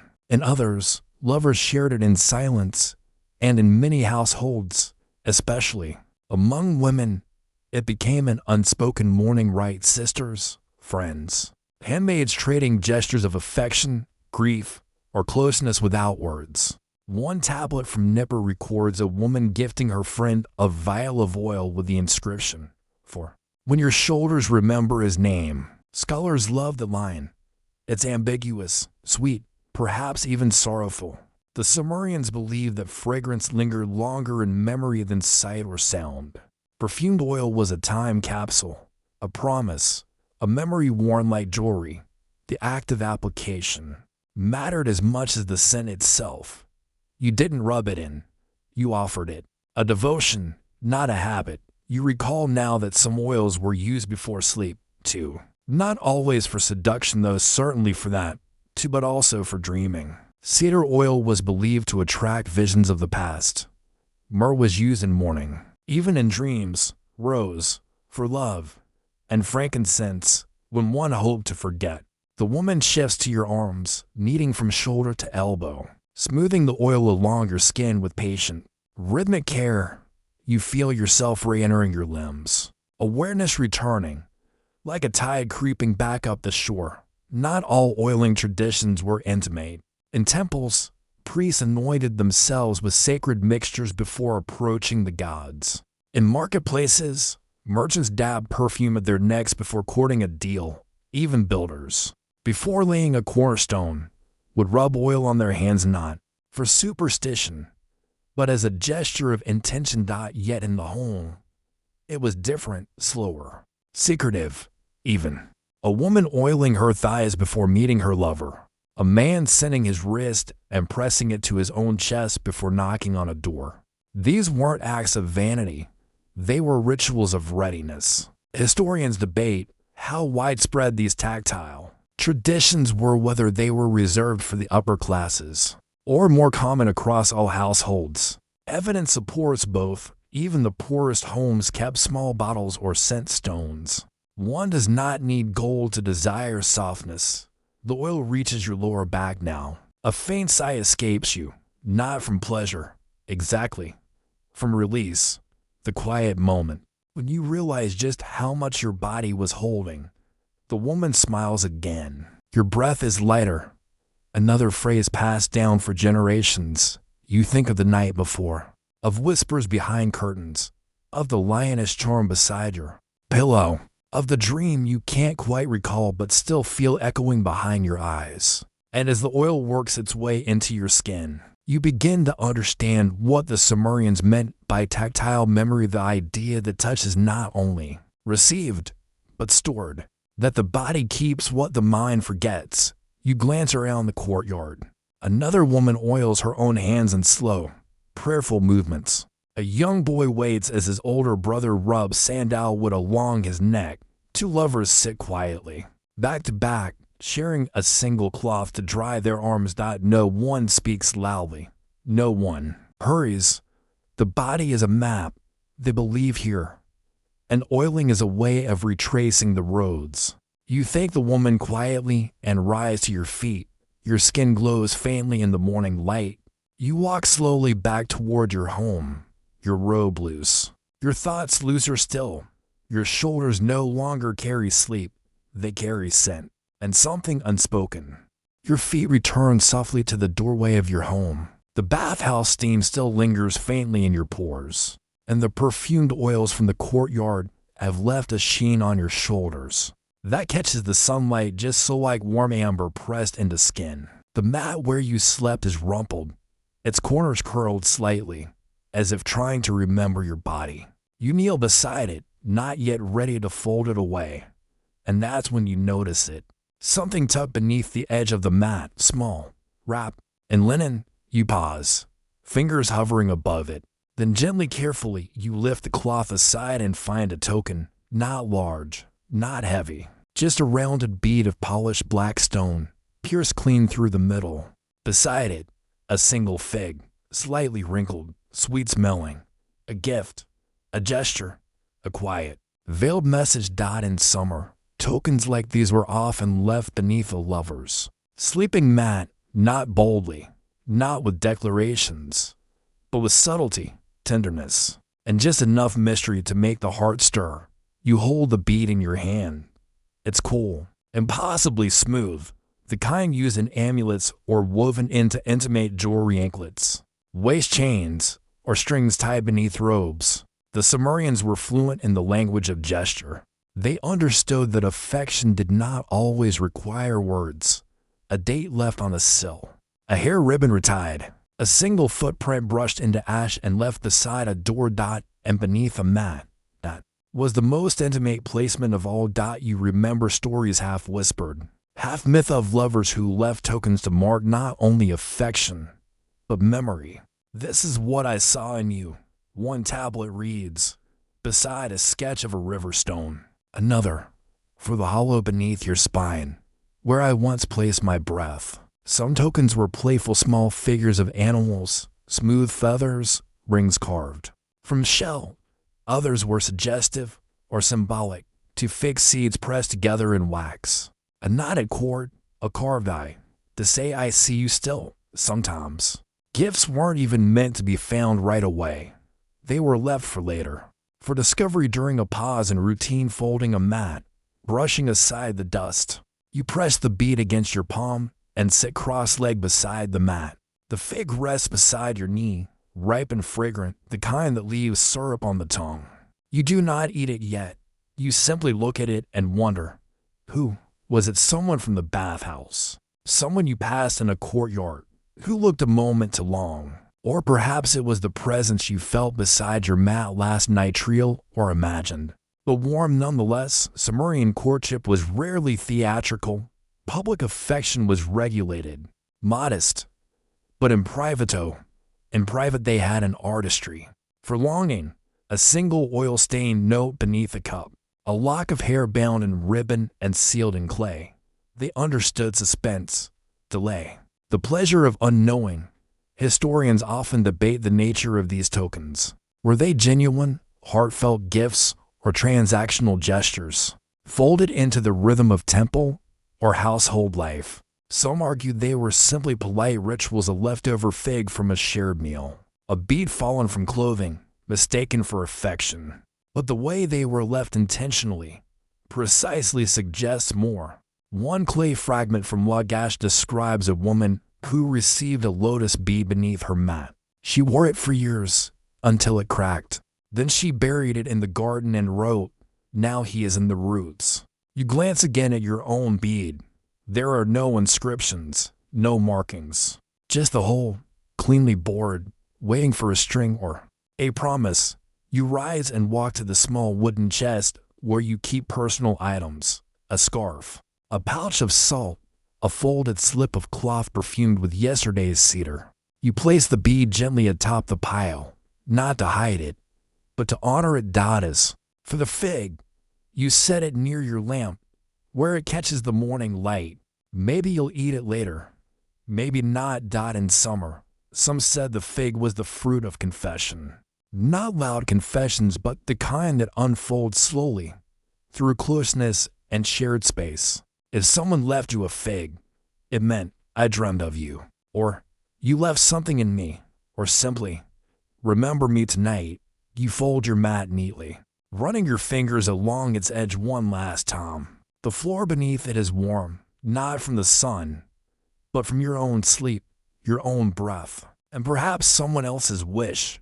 The day awaits, but your body carries something more now. A whisper in the chest, a weightless ache behind the ribs, and somewhere, a person someone notices the bead is gone and smiles.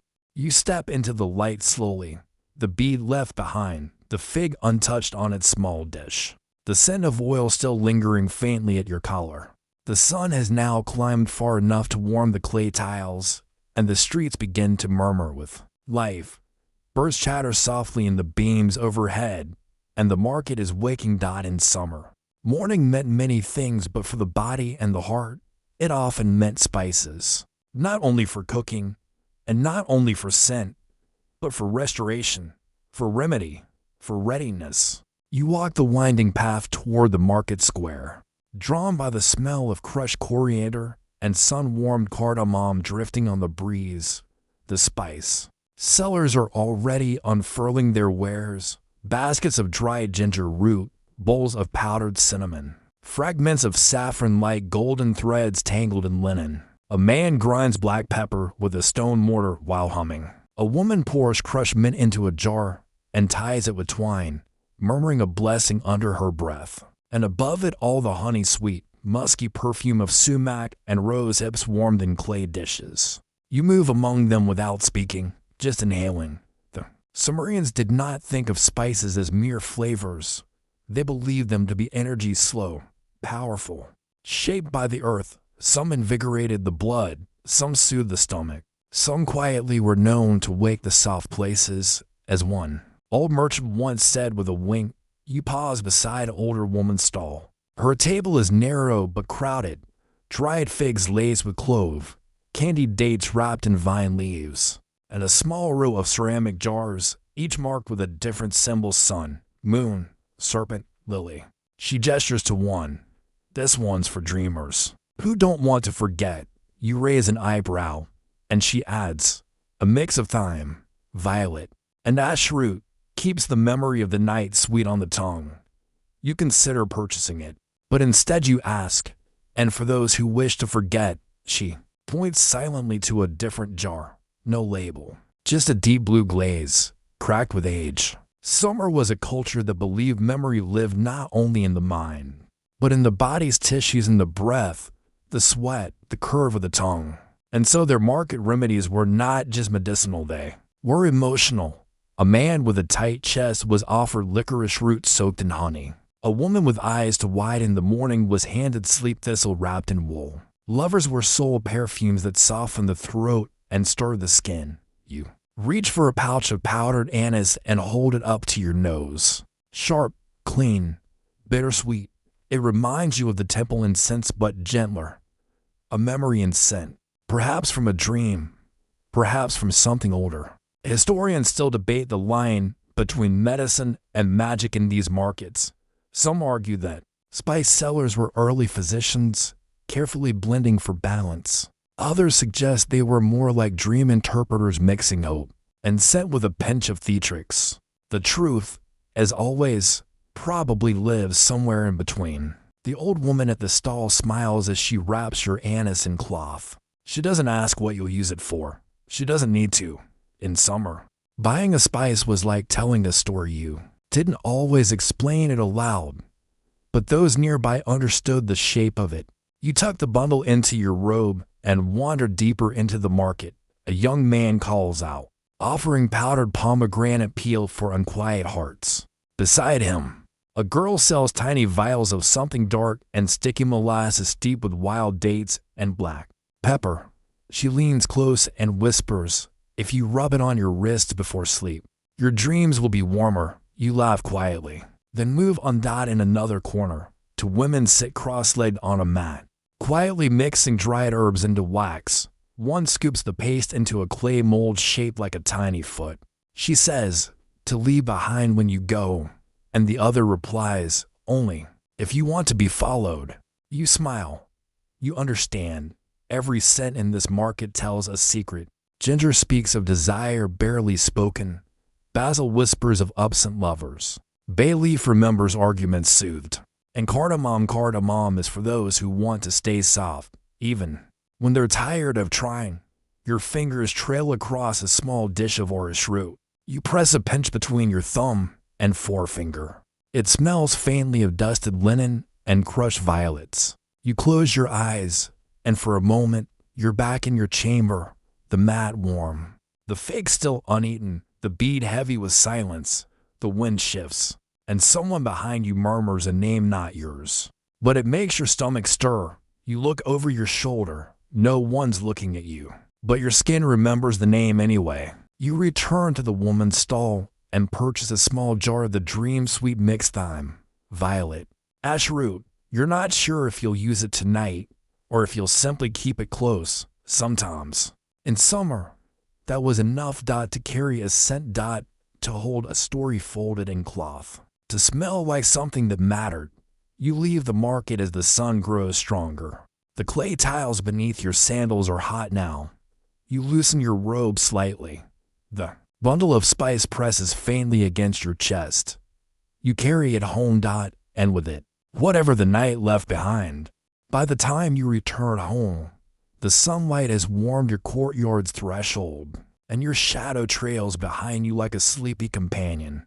The clay walls carry the scent of dust and sun, but inside, there is hush, that cool, shaded silence that clings to walls in a house where sleep is respected, where breath lingers longer, where the gods are honored not with spectacle but with the tiniest gestures of reverence. You step through the inner arch, and your eyes are drawn inevitably, as they always are, to the small household altar nestled into the corner where wall meets floor.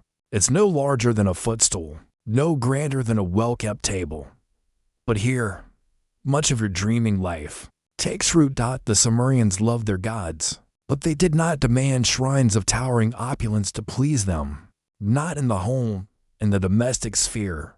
The divine lived in shadowed corners, in clay niches, in gentle acts of presence, a pinch of salt, a folded cloth, a bloom plucked at dawn. These were the offerings left behind by people who understood. That sacredness was found not in grandeur, but in consistency. Your altar is simple, a low platform shaped from mud brick, smoothed with river clay. Upon it sit three objects: a tiny bowl filled with yesterday's barley, a smooth stone worn down by years of touch, and a small ceramic figurine of a reclining woman, likely Inanna. Though the features are weathered, she leans slightly, her eyes closed, her palm open. You kneel and place your spice bundle near her hand. It's not a formal ritual. You don't whisper chants. You simply pause long enough for your breath to match the stillness in the room. That is enough. In summer, dreams were not sent from nowhere. They were believed to pass through divine channels, sometimes from gods, sometimes from ancestors, sometimes even from celestial bodies themselves. And so it was common to give thanks upon waking. Not loud, not public, just acknowledgement. You smooth the cloth around the spice bundle, adjusting it so that the violet thread catches the light. Perhaps you think, this is not for the gods. Perhaps it is for the night itself. In the corner of the altar sits a second bowl, this one shallow and wide, a vessel for water. Not to drink, to reflect. The Sumerians believed that even the gods like to see themselves clearly, and so a dish of water was placed before the figurines, cleaned daily, as a gesture of hospitality, a mirror for the divine. You refill the dish from your morning jug and watch the surface tremble. Then still, your face hovers briefly in the water's sheen. You look softer now, as if your body has forgotten how to brace. Some households left words beside the altar, not on parchment, but etched into clay, or softly spoken and repeated until memorized. These words weren't requests, they were stories, recitations of a dream, a gesture, a passing moment that felt like more. A woman might say, "He touched my shoulder in silence. I woke weeping," and she would say it aloud, into the quiet, as though the night itself needed to know. Historians find fragments of such older tales on household tablets. Most are incomplete, some are baffling. One fragment reads simply, "The snake was mine. The kiss was not." Another, "3 figs in the bowl. I took 1. He took none. Still, I am full."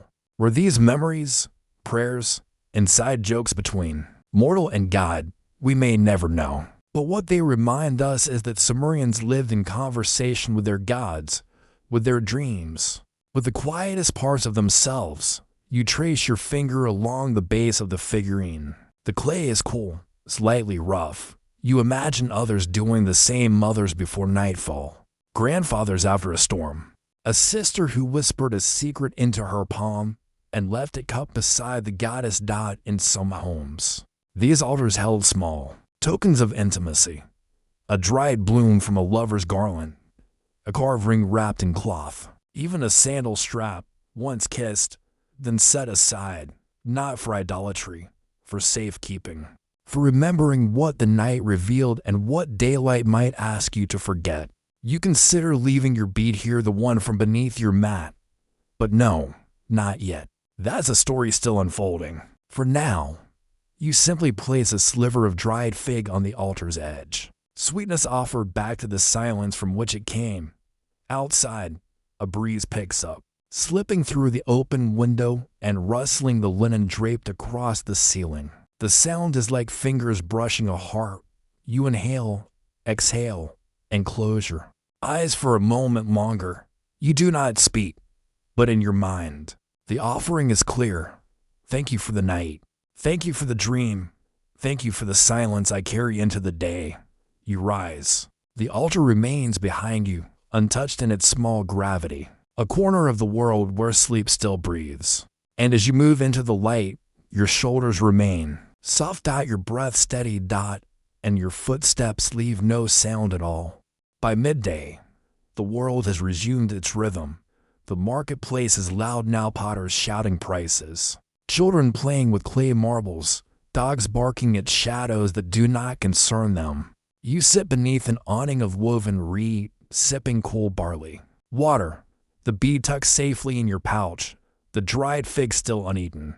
Something in you resists forgetting the morning. Your gaze turns eastward, past the rooftops and kiln towers, past the courtyards and doves. There, rising gently above the sprawl of mud brick homes, is the temple of Nana, god of the moon. In summer, The moon was not just a symbol of night. It was a keeper of cycles, a guide for lovers, a guardian of dreams, and the temple built in his honor stood not only as a place of ritual but also as a beacon for those who waited, longed, or wandered. You rise slowly, dusting off your robes, and begin walking toward it. The path takes you through quieter alleys, past doorways strung with fishbone charms, past shutters painted with protective spirals. The temple is not the tallest in the city, but it is the most watched.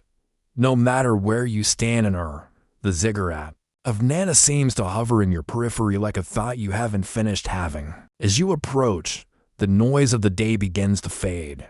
The air shifts cooler, drier. The walls of the temple compound are carved with faint reliefs, the crescent moon above boats, lovers exchanging lotus garlands, the goddess Ningle holding her mirror toward the stars. Inside the courtyard, you move more slowly, not because you must, but because you want to.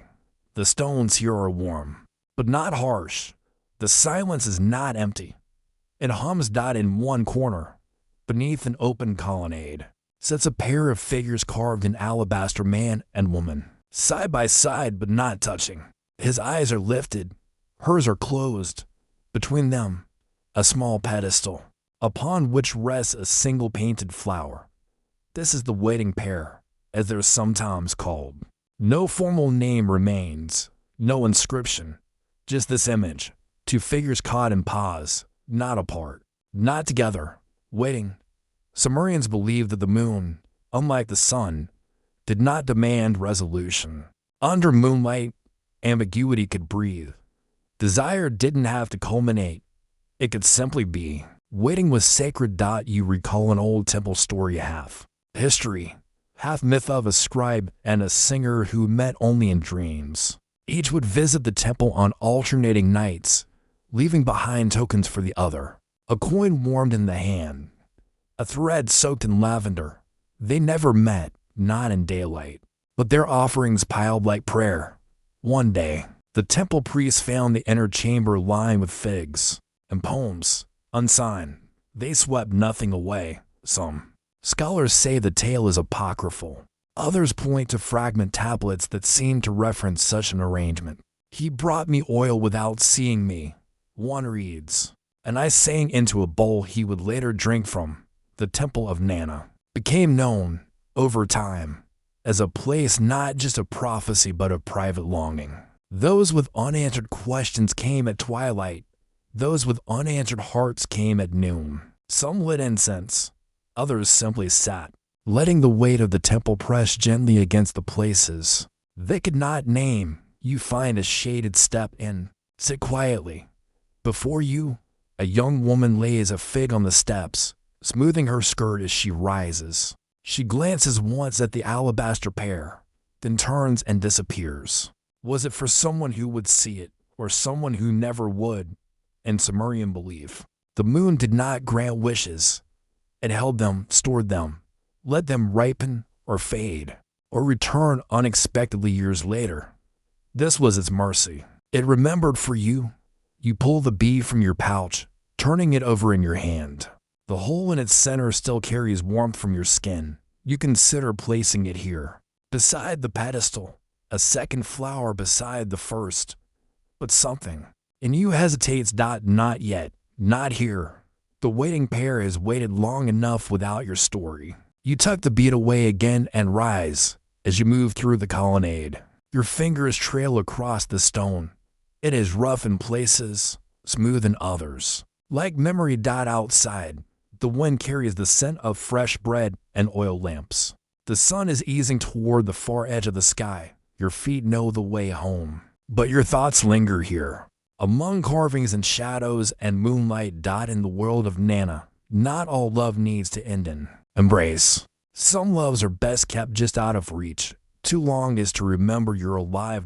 And so, you leave no offering today, but your breath feels lighter, as though you've told someone a secret without needing words.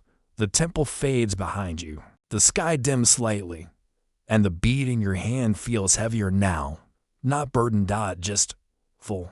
Back home, The afternoon light has shifted slanting in through the lattice, striping the clay floor with soft gold and shadow. You sit on a reed mat, your hands resting in your lap, and your thoughts are elsewhere, loitering. Around the memory of the moon temple, around the warmth of a fig you didn't eat, around the touch of oil, still soft at your collarbone, around a bead dot, and when your eyes drift down, they settle on the loom in the corner dot. It is modest, made of wood and bone, the threads pulled tight and patient, not grand like those used in temple workshops. This one is personal, small enough for a single seated figure, large enough to weave a veil, a tunic, a pillow covering, maybe even something softer, meant to be worn only in sleep. In summer, weaving was more than a domestic art.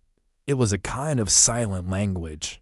A loom did not merely make fabric, it made memory. Women passed secrets across threads the way scribes passed ideas across clay.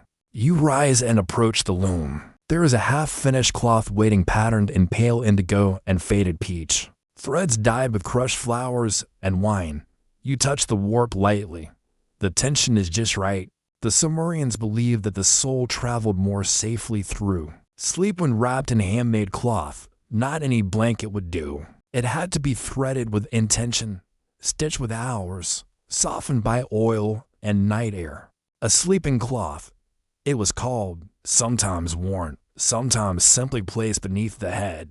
You seat yourself beside the loom, and your fingers begin to move almost without instruction. The rhythm comes back easily. Pull, knot, tuck, stroke. There's comfort in this, the quiet repetition, the slow creation of something private. Your mind drifts as you work. You think of silken threads dyed with saffron, rumored to stir sensual dreams. You think of old stories where women wove images of their lovers into hidden corners of their cloth, tucked into the weft so tightly only they would know it was there. One story long forgotten, only found on a broken wall, shard tells of a girl who wove a lion's paw into her wedding shawl, just beneath the hem. When asked why, she said, "So that when he touches me, the lion is between us." A small rebellion, or maybe just a quiet joke. Either way, it survived. You lift a strand of crimson thread and knot it into your fabric. There's no lion in this one, but maybe there's something just as wild, a shadow of a night you don't quite remember. The hush of a room warmed by breath. The presence of someone who did not speak but left something behind anyway. Historians still debate the symbolic meaning of sleep cloths in summer. Some claim they were only decorative. Others point to burial sites where such cloths were folded carefully beside the headproof. They say that these were more than linens. They were passages, dream keys. You weave another row. You think of your own cloth and its unspoken story. Not meant for display, not even meant to be worn, perhaps, just meant to be felt, against skin, against memory. Outside, the sun has begun its slow descent. The shadows stretch longer. A breeze lifts through the doorway and rustles the hanging herbs overhead, thyme, mint, dill. Their scents blend and curl softly around you, as if the house itself is exhaling. You think of someone's fingers brushing against your arm. A voice half heard in sleep, the weight of a gaze, the hesitation behind a gift left under a mat. All of it woven in. Inanna, goddess of love and war, was said to spin threads of desire into the very air around her, not to ensnare but to invite. She knits the wind, the hymn goes, and even the stars pause to feel her pass. You wonder if someone has ever woven you into their cloth, a borrowed word, a remembered touch. Perhaps you are tucked into the corner of a dream robe or stitched into the edge of a pillow. You reach for a final thread, pale violet, soft as dusk. You press it between your fingers before knotting it gently into place. The loom falls quiet.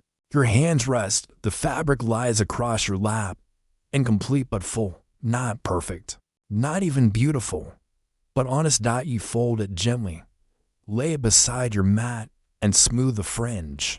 Tonight, perhaps, you will sleep upon it and dream a little deeper. The sky is dipped low now. changing color like warm wine poured from a height mauve turning to slate and slate to indigo. You sit near the threshold of your home again, the newly woven cloth resting near your shoulder, your limbs still perfumed by memory and oil. In the distance, a sound drifts in soft, winding, melodic. A flute ah. It is evening and SUME or dot, and with it comes the hour of music. Across the rooftops and alleyways, other homes begin their nightly murmurs. You hear the scrape of sandals, the clink of cups, the flutter of fabric being shaken out for sleep. But above all, it is the flute high and wavering, threading through the city like a question without urgency. You step outside, into the honeyed dusk, and follow the sound. It leads you not to the temple, nor to the bustling market, but to a quiet courtyard just off the main street. A semicircle of families has gathered beneath a tangle of hanging lanterns and woven nets. Their faces are turned upward, expectant, not toward the sky but toward the figure on the low platform in the center. A young man with a reed flute, his feet bare, his robe loose, plays with his eyes closed. Around him, others wait with instruments, a small hand drum, a string lyre, a bell. But they don't join him yet, not yet. Sumerians did not rush music, they let it open slowly, and especially in courtyards like this known informally as Nagra, or evening nests, music served more than a public purpose. It became a vehicle for courtship, for glances held too long, for accidental shoulder brushes, for secrets wrapped in song. You find a place along the outer edge and settle into the warmth of a clay step. All around you, quiet expectation. Two young women sit together, one slowly braiding the other's hair. A boy rests his chin on his knees, watching the lyre player with mute adoration. A pair of older lovers pass a cup back and forth, drinking, in rhythm, never breaking eye contact. And then the second instrument joins, a soft bell, just once. Then again, then the lyre. The music forms not a song, exactly but a shape. A soft spiral that draws you inward, the kind of melody made not to be remembered, but to be felt, like the scent of someone's hair before a kiss, like the weight of a glance across a shared pillow. This is Namsab, the Sumerian word for incantation. Song, enchantment. It is said that some melodies carried intentions, that if you whispered a name under your breath while listening, that person might dream of you. And so, as the music swells, people murmur, just under the breath, barely audible, but each utterance, each name, each longing is carried into the sound like thread through a needle. You notice a girl nearby has set a folded cloth beside her, a gift, perhaps, or a hope, and the boy beside her, heart visibly clumsy in his chest, leans closer under the veil of melody. Historians sometimes debate how structured these events were. Were they sanctioned gatherings, organized by households, or spontaneous assemblies where longing simply gathered on its own? Some tablets speak of invitations etched, symbols of wreaths and notes pressed into clay and left at doorways. Others suggest these courtship nights were open to anyone, as long as they arrived with quiet feet and open hearts. You watch now as the young man on the platform lowers his flute, and the lyre player steps forward. She sings. No words, just tones, syllables shaped like sighs, the kind of song meant to be overheard with the ribs, not the ears. One line slips through. I was not meant for sleep tonight, but for skin. Someone across the courtyard laughs, low and startled. A woman murmurs, too bold, but her eyes remain fixed on the singer, and Anna's name is spoken softly in a corner, followed by a clink of bracelets.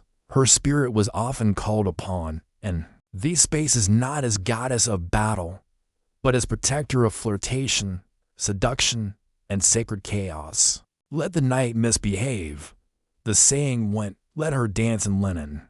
You close your eyes and simply listen, letting the music settle over your skin like warm rain. Somewhere behind your eyelids, you imagine the beat again, not where you left it, but where it might end up, around a neck, and a hand, against lips that press it in thought.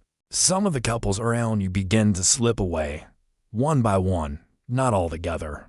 Not all to the same places. Some will walk home alone, carrying no more than the song in their mouth. Others may find more waiting beneath their mats than they left there. As the music thins to silence, the flutist bows. No applause.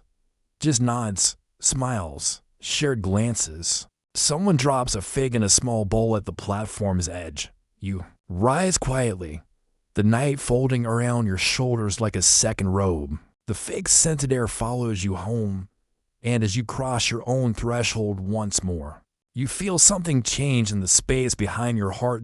Not love, not yet, but readiness, and that, in summer, was enough. The stars are out now, shy, scattered, still forming their language in the dark. The city breathes slower. The marketplace sleeps. Only the occasional dog barks in the distance, then hushes again, as if embarrassed by his own voice. You've returned to your sleeping chamber, the air cool and still. The walls just beginning to echo with the softness of night. You kneel beside your mat again, where the fig still rests untouched. Your hand grazes the woven cloth you finished. Earlier its threads now quiet, dream-soaked, warmed by the dust of your steps. You smooth it gently, then reach beneath the low shelf to retrieve something older, heavier. A clay tablet, flat, unbaked, still playable. Your stylus waits beside it, a narrow reed, split at the end. Tonight, you write. In summer, writing wasn't always for record keeping or contracts. Not here. Not now. This was something more intimate. Pillow talk, captured in cuneiform. Soft speech turned into triangles and wedges. Sentences no louder than breath. And often, written not to be read aloud but to be pressed into silence. Hidden beneath a mat or left by a door for another to find. You sit cross-legged, tablet in your lap, stylus in hand. The fire flickers low beside you, casting light on the blank surface like an invitation. Your fingers twitch, and you begin. The first line comes from instinct, not thought. The fig you left is unbitten, but not untouched. You pause, smile, faintly. Yes, that's good. Scribes often practice this kind of writing after hours, when the schools had emptied, when the temple accounts were finished, and all that was left were hearts that hadn't yet quieted. Many of the most tender fragments we have from summer come not from formal inscriptions, but from these tablets curved with the press of hands, shaped by longing, wrapped in cloth and hidden under pillows like secrets with weight. Another line. You pressed something into my spine when you left. It wasn't a finger. It was a question. The stylus glides now, smooth and sure. The clay accepts your words like skin accepting warmth. Sumerian lovers didn't write in prose. They wrote in suggestion, a list of images, a puzzle of touches. Sometimes whole conversations were etched in questions. Were your eyes closed when I turn? Or, if I smell of oil tomorrow, will you still walk beside me? You remember a story half known, preserved on a shard found near your of a man who wrote a full night's dream onto a tablet, then sealed it in wax and left it on the windowsill of the woman he desired. She never answered. But years later, when his home was excavated, they found her dream written in her own hand, wrapped in his blanket.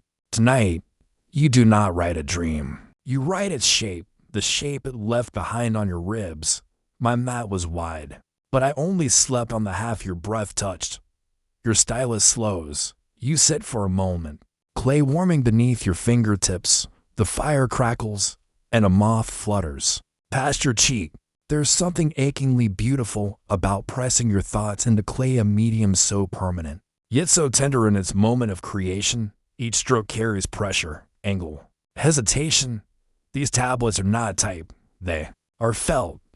Historians argue whether these personal tablets were meant for others at all. Some believe they were a kind of emotional rehearsal, letters never delivered, just written to soften the ache.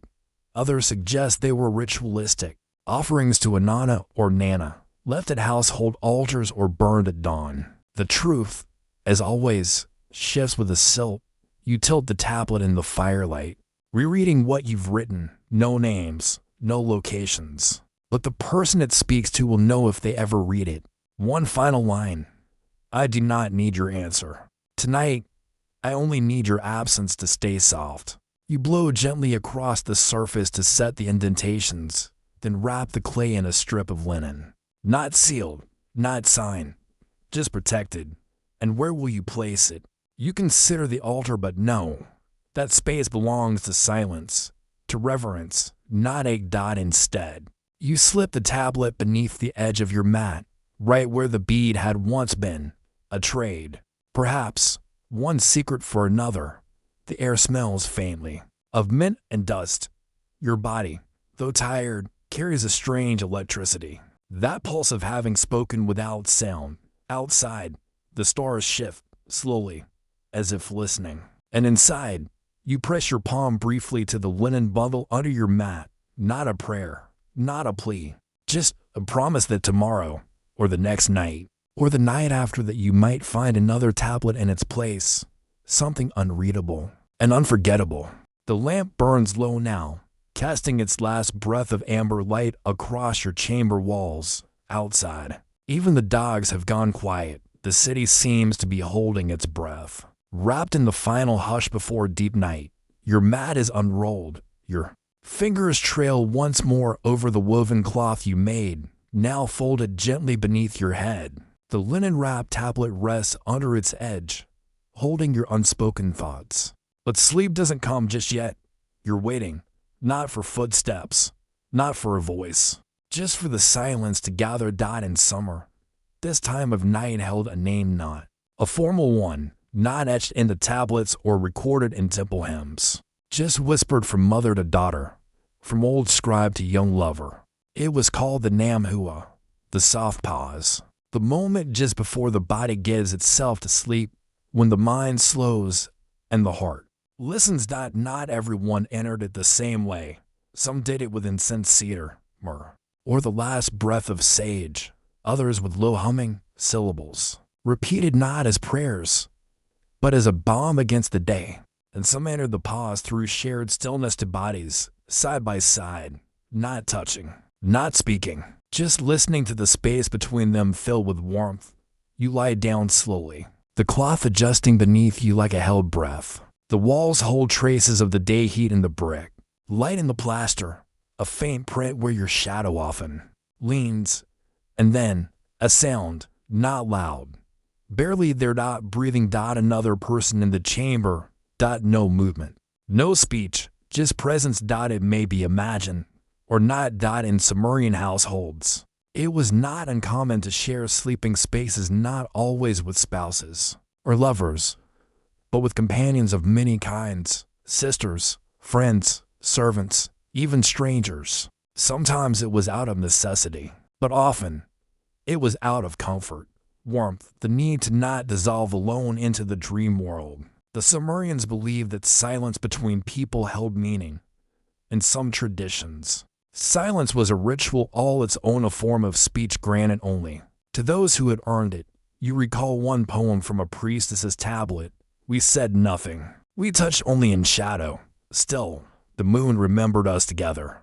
It is said that Inanna herself once lay beside her lover Dumuzi for 3 nights in silence, before they ever spoke. During the time, their hearts learned the rhythm of the other's sleep. Their dreams began to braid, and when they finally spoke, it was only to say, I have known you already. You turned slightly on your mat there. Across the room, or perhaps closer, you sensed the breathing again, not deep, not restless, just present, the sort of rhythm that invites your own to match. Sumerian bedrooms were not places of noise. The architecture itself encouraged softness, low ceilings, mud brick insulation, reed mats that dampened footsteps. Even the lamps were designed to flicker low, never casting harsh light across sleeping faces. Some households had a tradition of extinguishing the lamp with a whispered word, not always a name. Sometimes just a wish. You whisper something now, not in Sumerian, not in your own tongue, just a sound, a syllable. It leaves your lips and vanishes. Across the room, the other breath pauses, then continues, as if listening. There is no touch, No question. No answer. Only togetherness. In this shared quiet, something ancient stirs. Not romance, necessarily. Not seduction. Just the safety of being witnessed. Of not drifting into sleep unnoticed. Some scholars wonder whether these moments were rare or daily. Whether lovers paused each night in mutual silence, or whether it only happened in homes touched by certain rituals. But in one unearthed letter, a woman writes to her absent companion, "It was the silence I missed. Not the scent of you, not the warmth. Just the knowing that someone else was turning their face to the dark beside mine." You feel that now. The breathing continues, your own heartbeat slows, steadying to match a rhythm that feels older than speech. The mat creaks faintly beneath you. A breeze rustles the hanging herbs above the threshold. You do not need to speak. Not tonight. Perhaps they will leave something again beneath your mat tomorrow.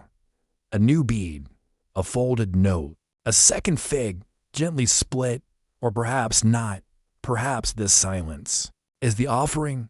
You shift once, curling toward the warm cloth at your head. The reed ceiling above you darkens with each passing breath, and as your eyes begin to drift closed, the last thing you feel is this, the space between the bodies, not filled, not empty. Just shared. You do not know the moment you slip into sleep. It arrives like a soft hand over your eyes, not to blind you, but to cradle you. One breath you're awake, the next adrift. But Sumerians believed that sleep was not a descent into emptiness. No, to them, it was a passage, a slow glide through veils woven by the gods. And the moment the body quieted, the mind walked forward into another realm entirely. Your body lies still, wrapped in the cloth you wove, your face turned to the cool clay of the chamber floor. But your dream self is standing now, barefoot on a riverbank that glows with moonlight. The water makes no sound, the trees do not move, yet everything feels alive. This is not a fantasy. Not to the Sumerians. This is a domain. The domain of gods, who watch from behind veils of mist and scent. Nana, the moon god, is said to open the gates to this world, and Nana might walk beside you, silently, offering no explanation, only gestures. And if you're very lucky, Dumuzi may appear, lips parted as though just about to speak, always in mid-arrival, never quite reaching you. But before the gods, before the symbols, you must pass through the gate. In Sumerian sleep ritual, this gate was not metaphor. It was visualized deliberately. A door, a cloth, a river, a low stone arch. Dreamers would picture themselves stepping through it, as if announcing, "I am ready to witness. I am ready to be witnessed." And so now, in your dream, you find yourself standing before such a gate, a curtain of hanging beads, dark as ink, swaying with no wind. You do not hesitate. You step forward, and everything shifts suddenly. You are inside a hall made of no material you know. The air smells of fig and cedar and something you can't name. The floor is warm underfoot. There are no walls, but your path is narrow. Around you, voices soft and layered echo in languages not spoken in waking life. He tasted the oil, but not the skin. Her name was on the mat when I turned. I do not ask for her return, only her warmth. These are the voices of other dreamers. The Sumerians believed that dreams were not isolated experiences but shared spaces. Temples of sleep, inhabited by wandering minds, passing each other like ships in the mist. And the gods, they listen. Some say dreams were their favorite form of worship, not because they demanded it, but because it was unfiltered, no priest, no offering, just raw feeling, offered unbidden. You walk further, and the walls shift again. Now you're in a courtyard, not unlike your own except the fig on the mat has been eaten. The cloth is freshly folded, and the bead lies in someone else's hand. You do not see their face, only the movement, the way their thumb circles the bead slowly, as if remembering its weight or waiting for it to speak. They do not look up, but you know they are the one who left it for you. Or perhaps the one you never dared leave anything for at all. You try to speak, but the dream won't allow it. Here, words aren't breath, they are gestures, shapes, sense. So you walk forward and simply sit beside them. The fig sweetness lingers in the air. Their shoulder is warm. This is a shared dream. And in summer, such dreams were sacred. Historians still argue over how seriously the Sumerians took these nocturnal visitations. Were they treated as divine omens, emotional metaphors, elaborate wish fulfillment? Some cuneiform tablets include dream journals beside legal contracts, suggesting they were treated with remarkable seriousness. One priestess even recorded a dream she believed to be from a rival priest, sent through the gods by mistake. It involved honey, rain, and a fig tree growing upside down. But even for the ordinary citizen, dreams were trusted. They were counsel. They were intimacy. They were memory in disguise. Now, in your dream, the bead is in your hand once more. But when you look down, it has changed. The hole in its center has been filled not by anything visible, just closed. Complete, you turn to your companion, ready to ask what this means. But the dream does what dreams always do. It dissolves before meaning can be captured. The courtyard fades. The fig is gone. The bead slips from your fingers, and your eyes open. Your chamber is quiet again. The fire is low. The breath beside you is still present, still soft. You don't know if they dreamed what you dreamed, but you hope they did. Outside, the wind carries a whisper of mint and ash and the faintest trace of plum blossom. You listen, you remember, and without moving, you let your fingers slide beneath the mat. The tablet is gone. In its place, a second bead.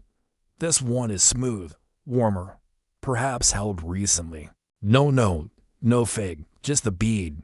The gods were listening, and maybe, just maybe, they answered.